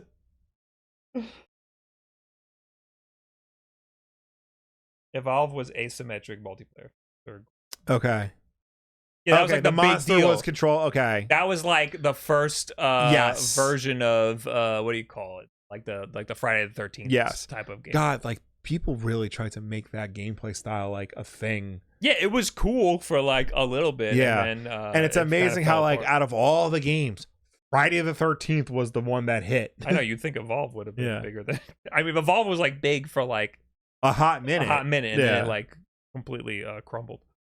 But yeah, I like the idea of player versus player, and then you throw the environment in. Yeah. That sounds really cool. But that it doesn't really tell us anything else about what the gameplay is. Right. Like what it like. Is it like an MMO? Is it like a team-based shooter? Is it like a MOBA? Like It says PvPvE action survival shooter. Yeah, I need to see actual gameplay. Yeah, before I know anything. All right, and we got Infinity. Cozy open world adventure game fueled by the power of dressing up. It's currently out on closed beta on mobile platforms. Oh my god. Dune Awakening. Oh, I remember this game. Wait, this was like a. Okay, maybe I don't remember this. Do I remember this game? I don't know. Do you It was like remember a me? cute platformer. I don't know. Anyway, Dune Awakening. Dune Awakening. It's a open world survival MMO set in the Dune universe. Coming to PC early 2025, Xbox and PS versions later in the year. Cool. Okay. I mean, Dune movies, awesome. If you're into Dune, maybe play the game. I gotta watch the movies. The movies are very good. I'm interested in the movies. Just remember that Dune Part 2, most of it is spoken in a made-up language. That's crazy. Yeah. Now that was available on the plane. Yeah. But I haven't seen the first one. That is definitely not a plane movie. You know, people say that. What? I think any movie's a plane movie. No. I made sure I watched this on my downstairs TV, the big screen TV, because like I will say I took a Virgin flight and those screens were awesome. They were very big and very high resolution. Okay. Maybe that Police plane. Academy looked great. Oh, I watched The Creator on the way there. How was that? Not good. I didn't like it like at all. Very pretty. Yeah. Very nice shot. That's why I watched it. Yeah. I want to see that. That's on Disney Plus, and I wanted to see that. Story's a little. I heard the story's like kind of mid, but like sometimes mid story can make way for like just something that's cool. Yeah. Not everything needs to have like. It had some cool ideas, but like overall, it was like kind of like like silly, like sci-fi. Anyway, Reanimal. Little Nightmares developer Taser Studios revealed its next game, a co-op horror adventure. Players take on the roles of brother and sister who go through hell to rescue their missing friend. You can't really. It's playable solo or with a co-op, but like you can't really do horror, like co-op horror. Like horror games are best experienced by yourself. No, I mean it could be fun to like yell and scream with somebody and like yell at, "Oh, he's coming!" Yeah, Monster Hunter Wilds. Now what is this? It's another Monster Hunter game. The new Monster Hunter game. Okay. It's confusing because we had Monster Hunter Worlds. Yeah, which is a different game. So yeah, this is the new Monster Hunter. Yeah. Cool. I'm gonna abstain because I keep telling I'm always a little intrigued by Monster Hunter, and then I play it and I'm like, why am I playing this? Yeah. And then I think about it the next day. I'm like, oh man, I can't wait to go play Monster Hunter. And then I play it and I'm like, why am I playing this again? Sid Meier Civilization 7. We don't need to talk about. Yeah, there was a gameplay reveal. Apparently it's different. So there you go. Marvel Rivals. So we talked about this before, like last show, because you asked if I've ever played this, and I looked it up. I'm like, maybe I should play it. It's not out. It comes out December 6th. I guess it was a beta. Systems. Yeah, it was a beta. Yeah, everybody was playing. They revealed that Captain America and the Winter Soldier will be playable. So didn't know they weren't. Yeah. So I mean, like, if it's a shooter, the Winter Soldier is one of like two characters that makes sense to play in a hero shooter. The other being the Punisher. Yeah. So I keep saying I'm not really interested in like a hero shooter. Yeah. I'm interested in Deadlock though, the Valve one. Yeah. Everybody just keeps talking about how great it is. It looks visually not great because it's like barely finished. Yeah. But I'm gonna give it a try. Apparently they like kind of lifted the restrictions on streaming it and stuff. Okay. So I'll play that. Nice. But that's cool because it's like Overwatch. It's like a hero shooter, but it's got MOBA mechanics because there's lanes, player lanes, and player versus environment. Okay. The environment is like on the other team. All right. Prime Video's Secret Level. So this is a TV show. This confused me a lot because they announced this and I kept seeing like fucking Pac-Man TV, Mega Man TV. I was like, whoa, there's so many TV shows being announced. But no, it's just one show that will have different episodes of different IP. It is an anthology series from the creators of Love, Death, and Robots. Will feature original stories set in the worlds of Armored Core, Dungeons and Dragons, Mega Man, Pac-Man, Sifu, Spelunky, The Outer Worlds, Unreal Tournament, Warhammer, and more. Very cool. Yes. Very interesting. And everything seems like they're doing some like wild stylization. Like they're not like abiding to like the Mega Man style guide. Yes. You know? So Also, that looks like Keanu Reeves, but there's no confirmation whether or not it's Keanu Reeves. And I think that's supposed to be Armored Core. Yes. Yeah. So, what's the name of the studio? This is gonna kill me. Blur Studio is the company behind this, and their founder, Tim Miller, the director of Deadpool 1, came out to talk about it. And while talking about it, he got choked up and was just like, "I love video games, man!" And like everyone's like, "Yeah!" Blur Studio before Deadpool made game trailers. Yes, for and they made some of the best trailers. Yeah. I think they did the Arkham one, right? They did the Arkham City one. Yeah, where he was like a little Bruce Wayne, little boy, turns into big man. That was Arkham Origins. I know they did the Arkham City one where like they revealed Hugo Strange. Okay, isn't it? That was a really good one. Did they do the Gears of War trailer? I think so. They did a lot of famous. They did a lot of famous video game trailers. Yeah. So they do great work. Yeah. There's weird Pac-Man going on. There's a lot of really cool looking stuff here. I'm probably not going to watch all of them, but I'm interested in a lot of them. There's Unreal Tournament. We haven't heard anything from Unreal Tournament. That's crazy. Fucking forever. Yeah. So having that on a TV show of that is kind of crazy. Next up, Starfield DLC, including a look at the Rev 8 land vehicle and other stuff. I didn't hate Starfield. I kind of got burnt out on it. Yeah, I think people like Bethesda's like updating it and adding to it, so I think people are like starting to come around to it. I just wish that they would have launched the game complete, you know? Yeah. I mean, Bethesda's kind of known for being a little janky. Yeah. I think the issue was that it kind of just had a boring start. Yeah. But the game's fine. Right. Monument Valley 3, this was a big deal. Yeah.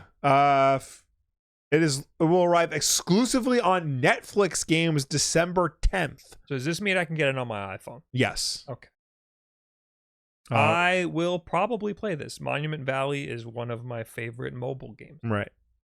They will also be adding Monument Valley 1 and 2 to Netflix games. Right. So. I never played 2. Do I need to play 2? I don't even think so.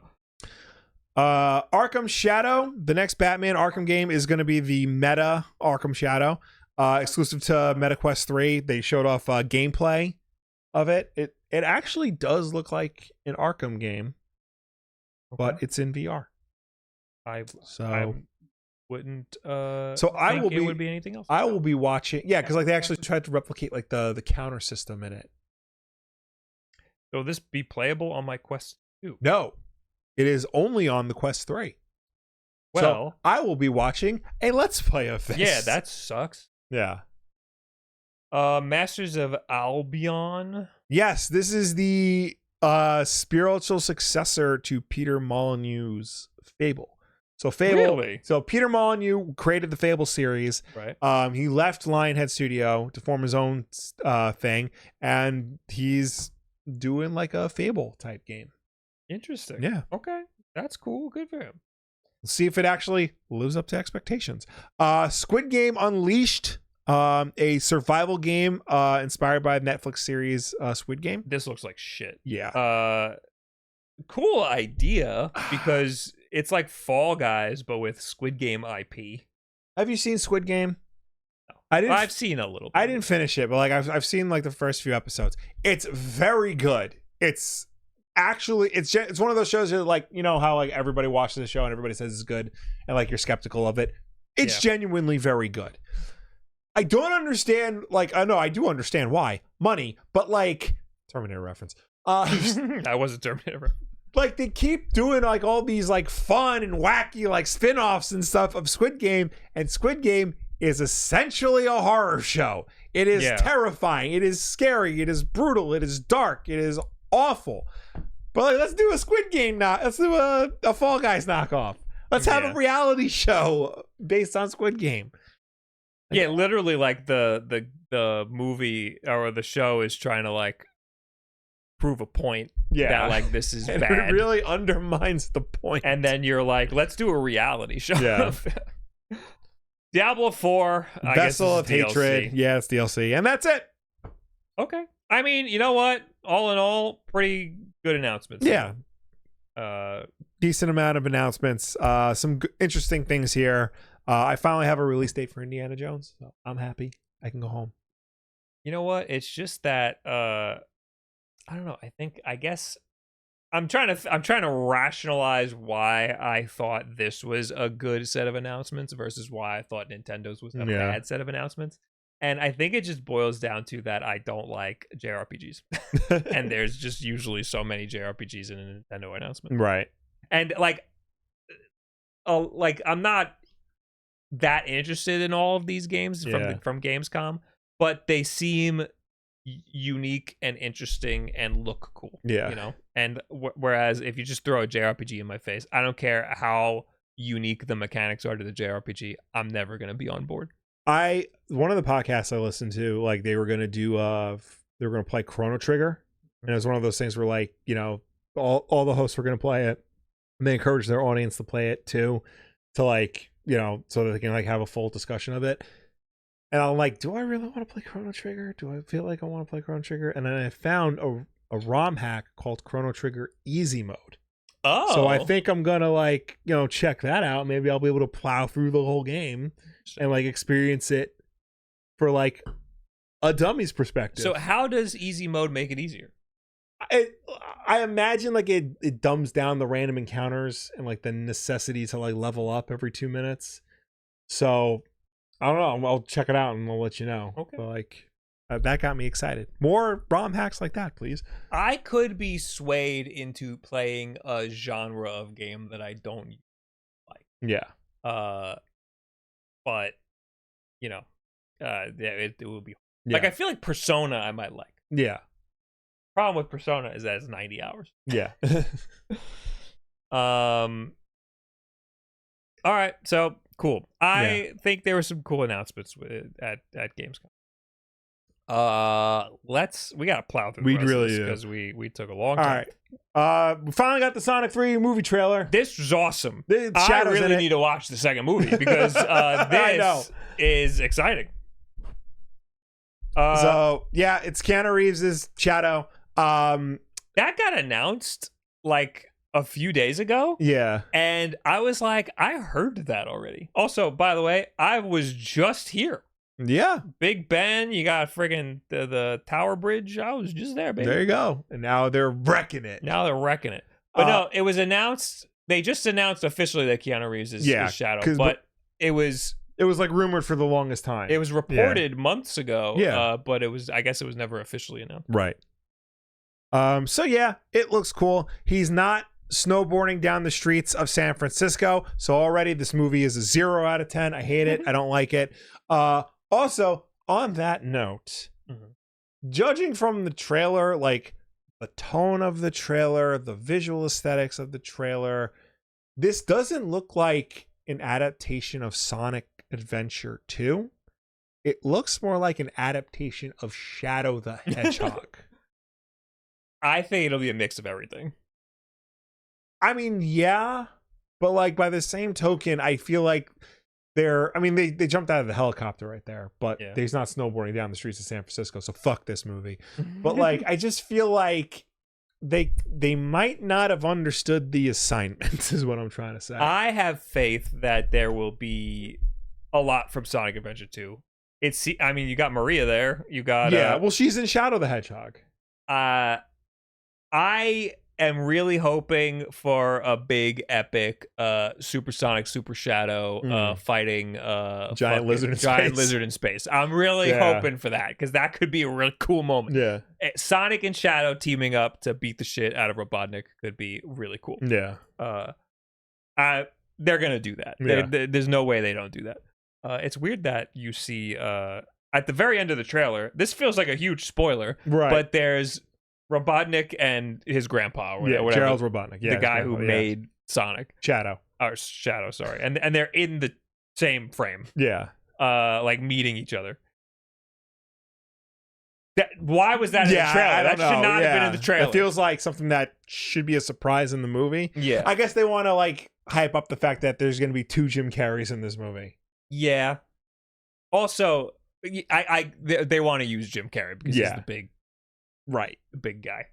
What happened to the other guy? The main character from the first movie. Cyclops? Yeah. He's in there. He's in this? I didn't see him at all. I think that's the thing.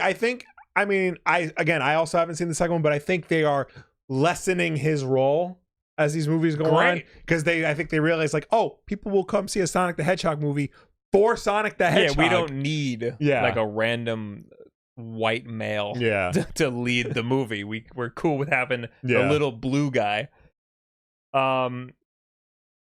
Yeah, I guess they're trying to show Jim Carrey as much as they can because he's like the big. Also, big he's fat now, so he's finally character accurate. Yes, that's cool. Yeah. Him meeting his grandpa is weird. That I guess will be very different from the source material. Unless it's also an adaptation of Sonic CD, which involves time travel. Really don't know what games they're picking from. I'm excited for that. That seems cool, and I need to see the second one now. Yeah. Nintendo Museum happened. Yes, there was a direct for the museum. Miyamoto walked us through all the cool things that will be in the Nintendo Museum in Kyoto, Japan, opening October 2nd of this year. It was like 10 minutes long, I think, the announcement for it. It looks like a really cool museum. Yeah. It seems like there's a little bit of a focus on having like little mini games throughout the whole museum. Yeah. I think you could like accumulate points. It's kind of similar to like how it is at the theme parks, except you can play like actual video games there, and it looks like you can play some games using giant controllers. Yes. You got giant Wiimotes, you got a giant N64 controller, you got a giant Famicom controller. So that could be cool. Yeah. There was rooms set up where you can use the what do they call this? Oh yeah, there's a showcase of like the toys from Nintendo's pre-video game era. Yeah. And there were rooms where you can hit the balls with the bat. Yeah. I don't remember what the name of that specific toy was. Right. But it's on screen right now. And yeah, you hit things in the room. The rooms are set up like old like 70s like Japanese bedrooms and stuff. Yeah. And you hit things on the wall and they like react and stuff. The Ultra Machine. Ultra Machine. That's what it's called, yeah. So it's a little bit of an interactive museum, but of course they have displays of stuff throughout Nintendo's history, which is what I'd be excited to see. Here's an interesting thing. Visitors can't see every attraction with a single ticket. One odd wrinkle about the Nintendo Museum is that visitors cannot experience all 8 exhibits with a single ticket. As detailed on the official website, digital coins are required to experience the interactive exhibits, and each visitor is only granted 10 coins upon entry. You cannot purchase additional coins once you run out, so as of now, it seems you'll need to visit multiple times to get your hands on everything it has to offer. That's weird. Yes. Why does Nintendo have to do things weird? Why can't you just be a normal museum? My first thought when I saw all of the different interactive exhibits was the lines are going to be crazy. Yeah. And I'm not waiting on any lines. So I'd imagine that I'm not playing any of these games. I mean, unless that's their way to like combat that, you know? That sounds like what that is. It's their way to combat the massive lines that are going to happen. Yeah. My big question, where is the Gulf War Game Boy? We still don't know where it is. They didn't show it in this, so we don't know. Oh, I mean, I'm assuming there's going to be like the second floor has a gallery of products created and published by Nintendo from the NES until now, so it might be there. Yeah, I have faith that it's here, but I just want to know that he's okay. Yeah. That was a Game Boy that was on display at the Nintendo New York store for many, many years. Yes. It went missing like a year ago. They just took it. It went back to the Nintendo It went HQ. back to Japan. Yeah. So we can only assume it went back to Japan because they're putting it in this museum. Also, you can make your own Hatafuna cards in the museum. That's cool. That's cool. And I think they show you how to play the game too. All right. I would like to go. That sounds cool. And it opens in October. Yes. All right. Next, Sony hikes the price of PlayStation 5 in Japan. Yes. By 19%. So the new price of the standard PS5 model will be 79,980 yen, about $554 and will come into effect by September 2nd of this year. Prices for the console in other countries are not affected. So previously they raised the price of the PlayStation 5. Was that in other regions? It was in Japan and other regions. So they already raised the price and they're doing it again. Correct. Yes. Okay, that's fucking weird. Yes. Yeah, I mean, I know the PlayStation 5 is doing well. It is successful. People are buying it. Sales are a little slow, but like, that's the thing, is that it's successful, it's selling a lot, but there's still more people that it could be sold to, because so many people still have PS4s, right, and they don't feel the need to upgrade. So this is not going to help that. No. They say in the article, challenging economic decision. Yes. Japan, the economy is doing really bad in Japan, so that must be why the price hike. Yeah, but that's not going to be very good if people are hurting over there. Yeah, so this very strange. Yeah, I don't know how this is going to affect sales. FF16 coming to PC, but also maybe Xbox. So basically, in talking with Noisy Pixel during PAX East, Final Fantasy producer Naoki Yoshida revealed that fans might not need to bid farewell to Final Fantasy 16 just yet. When asked if it's tough for him and the team to say goodbye to the game's characters with the release of the final DLC, it's not over in a sense that we have the PC version. Once the PC version is released, we're thinking of hopefully moving to other platforms as well. So Final Fantasy 16 was released as a PlayStation 5 exclusive. Okay. And Square Enix basically announced that they're not doing well because they're only releasing games on one system. Yeah. So this is basically like their way of saying we're going to start releasing Final Fantasy games on other systems because we can't do this anymore. Didn't realize that it was a PlayStation 5 exclusive. I think they're the only Japanese video game company that's having problems right now, because they're also, aside from Nintendo, they're the only Japanese video game company that's not releasing games on other systems. Yeah.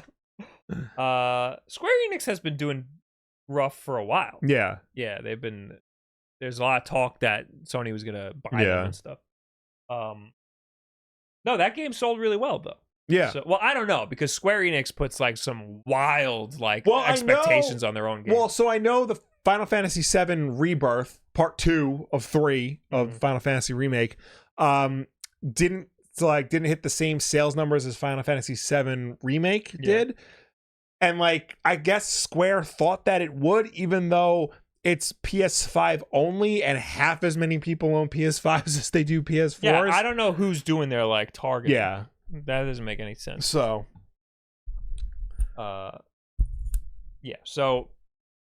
good. They should release stuff, especially on PC. There's no harm in releasing it on PC. Yeah. It should be relatively easy for you to port the game to PC, and that's just an easy. Or even Xbox. Base. There's a whole there. Believe it or not, there are Xbox gamers who would love to play a Final Fantasy VII game.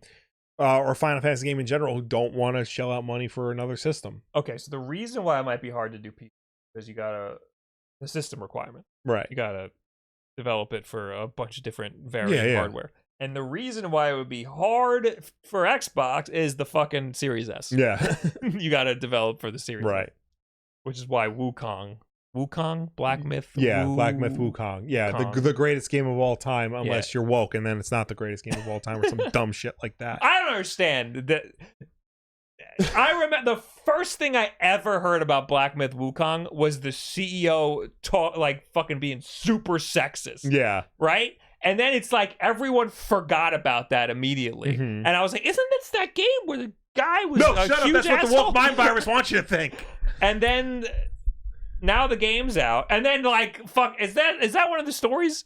No, it's not one of the stories. It should have been. But they did this. They freaking had the fucking requirements, the embargo requirements, the embargo for influencers. You can't talk about feminism, and everyone's like, no, that's not true, that's not one of the requirements. And then everyone's like, no, it is one of the requirements. You can't talk about feminism, COVID-19, all this other nonsense. I was like, wow, that's crazy that somebody would fake those requirements. And then I think The Verge was like, no, those are real requirements. I was like, what the fuck is happening, and why is everybody playing this game? 10 million players on Steam. I don't fucking get it. So, okay, I think I know why 10 million players are playing it on Steam. Yes, because they're all in China. Exactly.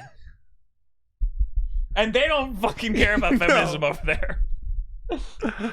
And it's the craziest launch of a game I've ever heard. And it's great because like all the reviews are like, this game is okay at best. Everyone's like, this is great because we need more games from China to release all over the world, which is, which is true. It would be nice to have games from different cultures everywhere. But maybe let's not have their requirements imposed on us. Yeah. That's ridiculous. Also, maybe just make better games. Don't make 7 out of 10. I mean, yeah. Did you see the one like dumbass? I like retweeted him and he's like, Black Myth Wukong feels like this generation's Ocarina of Time, and you can't argue with that. Finally, the adult Dark Souls we've been waiting all these years for. The adult Dark Souls? The adult Dark Souls. Because that Dark Souls is for little fucking babies. Not the goddamn Disney Dark Souls we've been getting. I need a game where I play as a little monkey man fighting gods. That's my adult game. This is the Ocarina of Time for this generation. I love how stupid people are. I heard it's a boss rush mode. It's too. essentially just a boss rush, which is mode. fine. Also, apparently, like aside from the first boss, it's kind of easy. I mean, look, it looks interesting. It's just the all I can get out of my head is the all the controversies. Yeah. What a time to be alive. Yeah. San Andreas VR is on hold. Yes. Wow. So in October 2021, Grand Theft Auto San Andreas was set to make its way to the MetaQuest 2. And while details on the project were thin, it was said to have be many years in the making. However, not quite 3 years since its initial announcement, Meta now says work on the VR port is on hold indefinitely. In response to a YouTube commenter inquiring as to where GTA San Andreas VR was, the official MetaQuest VR account replied, GTA San Andreas is on hold indefinitely while we focus on other projects. Meta then said that they are looking forward to working with our friends at Rockstar in the future. In a further statement shared with IGN, Meta again confirmed the port was on hold. No further elaboration was given, although this news is perhaps unsurprising. Many had already surmised that the project had been canceled. I heard people talking about this, saying that's crazy that they would put a project like that on hold, especially with the new Grand Theft Auto coming out. People are going to want to play something like this. It's probably not up to Meta. There's probably a lot of reasons why they would put it on hold. I think this is indicative of Meta like changing their entire focus, because like they were all in on VR 2 years ago, trying to make the metaverse a thing. They changed the name of the company to try and make the metaverse a thing, but it didn't become the thing. So now they're just shifting focus to AI, and the VR division of the company is like becoming less and less important. Yeah. That's my opinion. It still doesn't make sense that they're doing a AAA Batman game exclusive to their latest and greatest platform. But like, if you're not going to put out Grand Theft Auto on your flagship device, that just says to me like you're losing interest in this thing. Yeah, I mean, again, I think that it could. I mean, they have to work with Rockstar on it. Yeah, it could be Rockstar's problem too. I mean, they could be putting a lot of focus on their new game. You know, there could be. There's a million reasons why this could happen. Oh yeah, this is news. Activision kills the Call of Duty mod. The creators of an eagerly anticipated mod for Call of Duty Modern Warfare Remastered say they've been made to cancel it by Activision.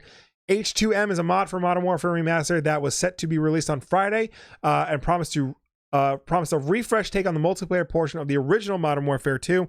The mod was set to feature over 50 maps and would also include an updated progression system, as well as new attachments and camos that weren't featured in the original game. Modern Warfare 2's original suite of kill streaks were also being included. However, in a short statement posted to Twitter just 5 hours after posting a trailer, the mod's creators have announced that the release has been canceled. Today, our team members received a cease and desist order on behalf of Activision Publishing in relation to the H2M mod project. We are complying with this order and shutting down all operations immediately and permanently. The mod, which required the base game of Call of Duty Modern Warfare Remastered, was gathering so much hype that it made the game shoot up on the top of the Steam charts, going as high as 4th at one point. The mod was set to combine maps that were already included in Modern Warfare Remastered alongside Modern Warfare 2 maps that the modders had brought forward from the original game. So, yeah, this sucks. So it was a mod for the 2019 Modern Warfare. No, yes. To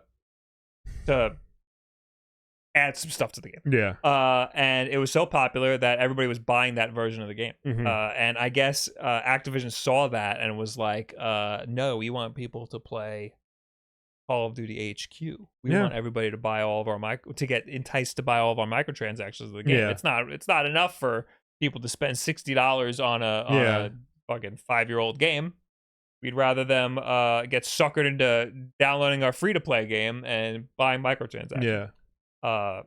The mod required you to own the 2019 version of the game. Yeah. So that's why people were buying it. And I don't think they were taking donations or anything. I tried to look into it. I was trying to figure out why legally they would be pushed to close the game. Mm-hmm. And it just looks like they got bullied into closing it. I don't know. It sucks. I don't know what they could have done, how they could have fought it, but it probably would have cost them a lot more money than it would have been worth. Mm-hmm. So that's not fun. Yeah, that's not cool. And this is why we need protections for mods. Yeah. Anyway, what else? Fortnite's back at the on the iPhone in Europe. Epic Games is back on iOS thanks to the launch of the Epic Games Store on mobile platforms. Epic's games and app marketplace is available now to download on iPhones in the European Union and on Android devices worldwide. The mobile version of the Epic Games Store, which launched on Mac and Windows in 2018, includes 3 Epic-made games: Fortnite, including Fortnite Battle Royale, Lego Fortnite, Rocket Racing, and Fortnite Festival, Rocket League Sideswipe, and Fall Guys. Epic says it's working with outside developers to bring their games and apps to the Epic Games Store on mobile, and is also launching its games through third-party stores called Alt Store. I did not know that Fall Guys was on mobile. I think pretty cool. Epic owns the Fall Guys developer. Now they do. Yeah. So there you go. If you're in Europe, you can Fortnite again. Not us in America, the greatest country in the world. Thanks, Biden. I think Holy Lettuce says it's coming in November. Here? That's what he said. USA! Activision's gonna do something about the Call of Duty download sizes. Yeah, I bet. Yeah, okay. They're not doing a good job. We'll just put it that way. A big update that brings file optimizations. Yeah, right. I don't buy it. Call of Duty games have famous giant file sizes. Ahead of the October 25th launch of Black Ops 6, Activision is going to make some changes so that Call of Duty titles don't take up as much space, including separating Warzone from the default download for the annual games. The default separation of Warzone is happening soon on August 21st. That's what happened already. That's not already separate? No. That's insane. Alongside the launch of Season 5 Reloaded, as part of that, when you download the annual Call of Duty game, you'll also be able to opt in to also download Warzone if you want. If you just want to download Warzone, that will still be an option as well. With Season 5 Reloaded, Activision also says that it is going to rely more on texture streaming, and players will be able to pick between optimized, the default, or minimal streaming. In mid-October, Activision plans to introduce new user interface for browsing all of your Call of Duty games too. But to prepare for these changes, Activision says you're going to have to download a big update as part of the Season 5 rollout that will reorganize the game files and add new tech to prep the way for the full player interface. After that update is done, Activision says the Call of Duty footprint will go down because of the file optimization. PS5 players will also have to download a series of updates because of differences in file organization. We're working on making the game smaller, but first we're going to make the bigger. big game bigger first. Also, new user interface. Look at all of these games that are in Call of Duty HQ. Remember when you used to just buy a game? And then you get the game. Yeah. And then that's the game, and that's it. They found a way to make it so difficult. It's not fun. We're getting so old. We are. I'm thinking about. I've been thinking about how old we're getting. Yeah. And one of the things that saddens me greatly is that kids these days they got like 4 games to play. Yeah. We used to, every time a new game came out, it was like the most exciting thing. Yeah. Everybody was playing that game, and then everybody would talk about that game. Everyone was playing that game, but they were also like, play another game, and then another game. And maybe every friend was playing a different game, and you'd all talk about it and share the games and stuff. And now it's just everyone's playing like 4 games. Fortnite and Valorant, and that's the same, like 3 games. Yeah. Lenovo Legion Go is trying to become the Nintendo Switch, says Gizmodo.com. Yes. Basically, the Lenovo Legion Go is Lenovo's releasing accessories for the Legion Go that are basically very Switch-like, starting with a $50 Legion Go charging connector, which will be familiar to if you've ever used the Joy-Con grip. It's meant to charge each of the detachable controllers on the Legion Go, but it turns them into a controller that will be far more familiar to anybody that's played a single game in the past 3 decades. There's a USB-C port on the controller to keep it charged for longer. This is interesting because first of all, the Lenovo Legion Go didn't sell that great. Right. I don't know if it sold well to Lenovo, but I know the user base is pretty small. Right. Also, the controllers, they're very good, but if you start the system up without the controllers attached, it can't connect to the controllers. Really? As far as I know, maybe they updated it, but when I reviewed it, that's how it works. So now I always just make sure that they're connected when I turn the system on. So if you have an accessory like this, it's going to incentivize people to leave them attached to the accessory, and I don't know if it's going to work the way that people want it to work, Also announced is an official dock for the Legion Go. That's cool. Yeah. I mean, having a dock is cool, and having an official one, I guess, is cool. Yeah. But you can use any dock. The dock has an Ethernet port, HDMI 2.1, and 2 USB-A Type A ports. You know what? I'll say you can use any dock, really. Yeah. But the ones that are normally used for the Steam Deck, the cables aren't long enough. Yeah. Because the Lenovo is very big. So I guess this is good to have. Yeah. There's also a $30 carrying case that's larger than the one you get with the Legion Go, which may be better for schlepping around all your new accessories. That I don't. It comes with a case. Yeah, but now you have a bigger case for all of your crap. What? Like everyone has one already, and now you got to buy a second one. Now you have 2 cases. Yo, dog, I heard you like cases. It's weird. All right, that's everything, right? That's it. All right, that's so great. Yeah, that's so Raven. Now we will talk to you. Well, oh wait, no, you've been gone for so long, you forgot. I forgot how this works. You know what? This one looks great. We'll do this one. How about that? No. Tweet of the week. Tweet of the week. Tweet of the week. This is from LS1389, and it says, "Bro, Shadow literally looks so good," and it's Shadow, but they put the original Sonic movie's face on it. And I forgot that lasted up until I forgot that that's what he looked like. It's amazing that they were able to turn it around so quickly. All right, now we will talk to you guys. Yes, let's start with people who left comments on last week's WULFF Den Podcast over on the YouTube channel, youtube.com/WULFF Den Podcast. I saw people in the chat were saying that apparently the big controversy with the CEO of the Black Myth Wukong guy, apparently that was a mistranslation from IGN, and everybody hates IGN now. So I guess I'll have to look in. But if that's true, why are they telling everybody they cannot mention feminism in their reviews? That seems weird. It seems like they're admitting something. We're just asking questions, folks. I'm just asking questions. Josie from 2 weeks ago's WULFF Den Podcast, you guys yelling at each other reminded me so much of me and my brother. When we were kids, we once argued nearly every day for an entire summer if a lightsaber could or could not cut through Wolverine's adamantium claws. Gotta love our arguments between brothers. Don't fucking start this. The canon of adamantium is that nothing can go through it. Or there are very few things that can go through it. Yeah. Or am I thinking of vibranium? That's different. Vibranium is different. So what's stronger, adamantium or vibranium? I don't know actually.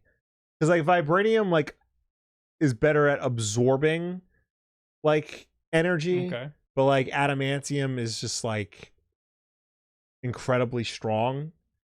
I don't know if that's necessarily like one is stronger than the other. I do know, like, in the original trilogy, there are some moments where lightsabers do not go through metal. Like when, like in Empire, when they're like on the walkway and they're bouncing their lightsabers off the railings don't break. Also, the armor, the Boba Fett's armor.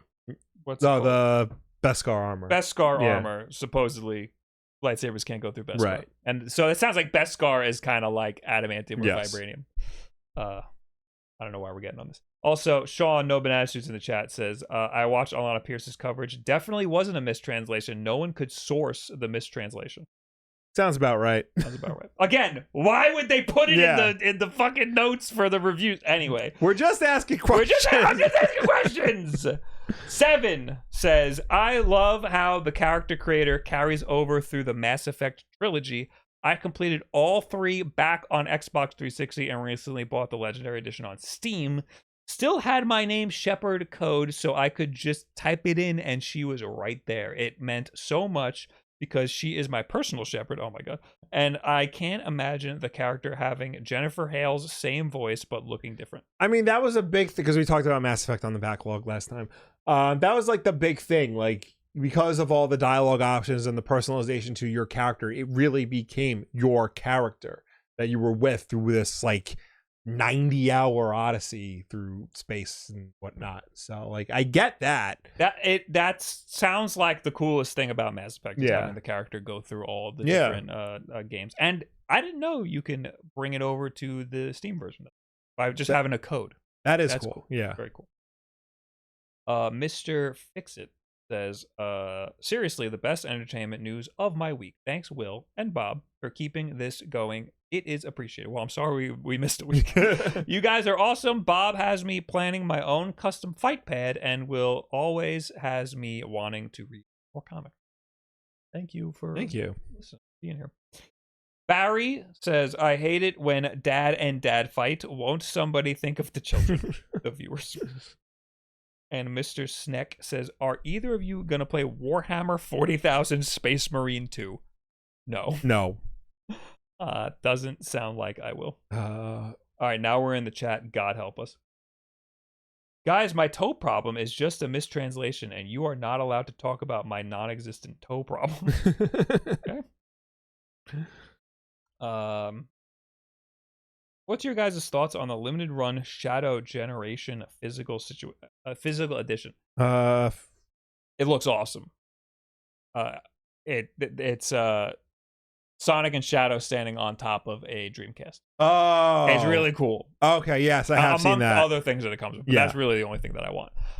It's $250, I think, and I do not want to think of a place to put that. Yeah. So I am not going to get it. Yeah, no, it's cool, but like it's not $250 cool.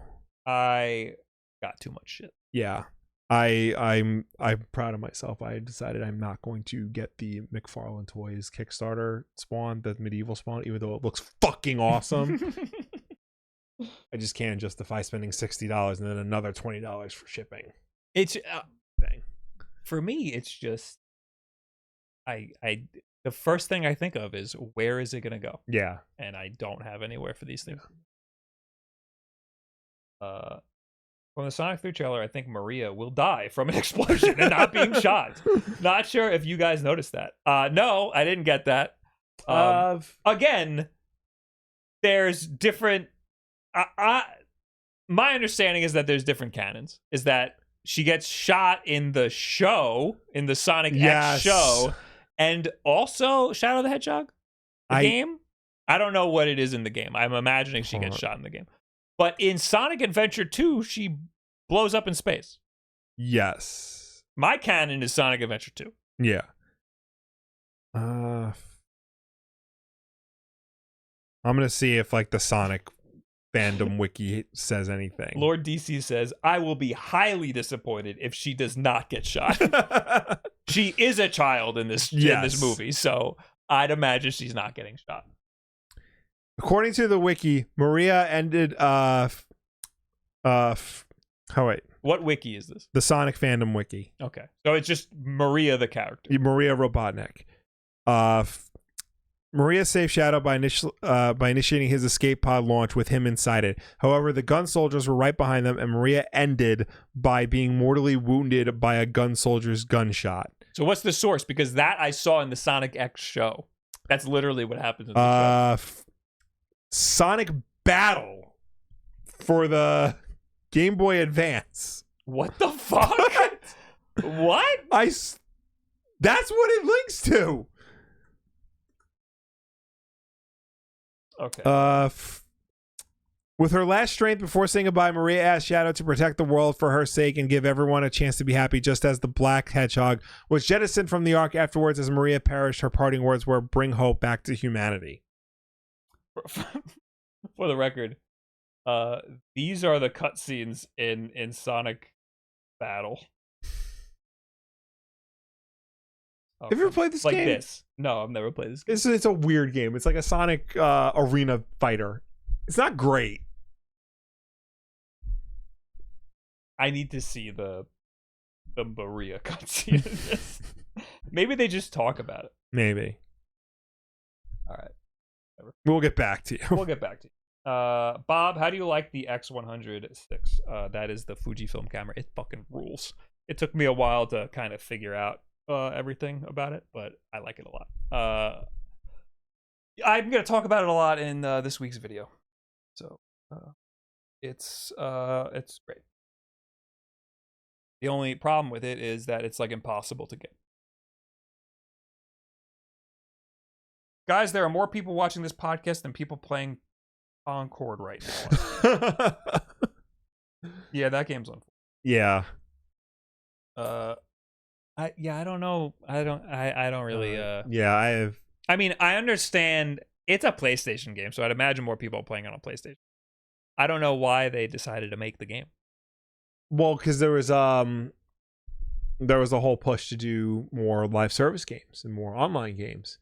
You know, from the company that was known for prestige single player experiences. Mm-hmm. You know, I think they're like trying to phase that out, like doing all the live service games, but like they already had so many live service games in development that they're going to see those through the completion, like Concord, like Marathon. I'm sure something else out there. So it just looks so bland. I know. E-Code says she gets shot in Sonic Adventure 2. Remember her hunching over? No, I remember the whole space station blowing up and him falling out.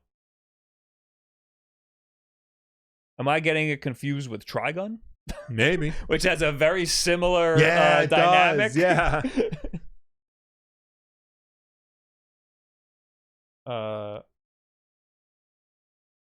Adamantium, not the same as it used to be. Butter knife could cut through it now. Okay. I do remember in The Wolverine, he gets his adamantium claws cut off. But I think that's because they used a heated adamantium sword to do that. I was going to say it's another adamantium. Yeah. What about the new Valorant character? I just got into Valorant recently. She looks great. She comes out tomorrow. I'm excited to try. Helldivers 2 was a PlayStation game and it did better on Steam than on PlayStation. Oh, that's right, it did. Yeah, that would be bad Yeah. if Concord has less players.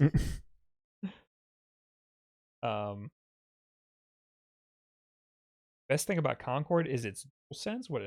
What's the DualSense part? I guess DualSense on PC. Well, I'd imagine that the DualSense does something for the game.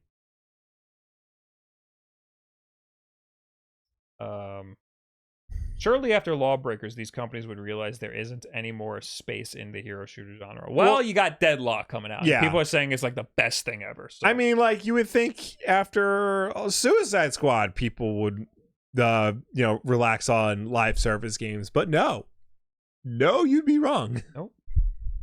All right, that's it. Do we have any notifications that I missed? Ganthet, thanks for the 100 bits. Ethel, thanks for the 58 months. You should do a stream where your mom judges the Sicilian voice acting of the Mafia game. She does not want to be on camera. No. I don't know if that would. But we got to figure out a way to get her reaction. No, we got to definitely sit her in front of it. Yeah. I think that's it. Thanks for hanging out. Thank you for tuning in. Thank you for watching us. Thank you for chatting with us. As always, the WULFF DEN Podcast is every Tuesday night at 8 p.m. Eastern, right here on twitch.tv/WULFF. If you can't make the show for any reason at all, we always put it up as an archive version over on our YouTube channel, youtube.com/WULFF Podcast. So you can go and check us out over there on demand whenever you want. But if you prefer to listen to us rather than watch us, then you can do that as well, because we're also an audio podcast on any and every podcast service, such as Apple Podcasts, Spotify, YouTube Podcasts, Audible.com even. But no matter where you get the show from, folks, please be sure to subscribe, rate, and review us, because that helps us with placement on all of those respective platforms.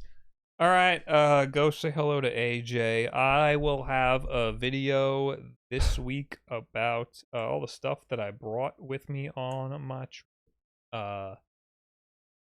And that's that. Thanks for hanging out. We'll see you next. See you later. Yeah. Bye. Bye.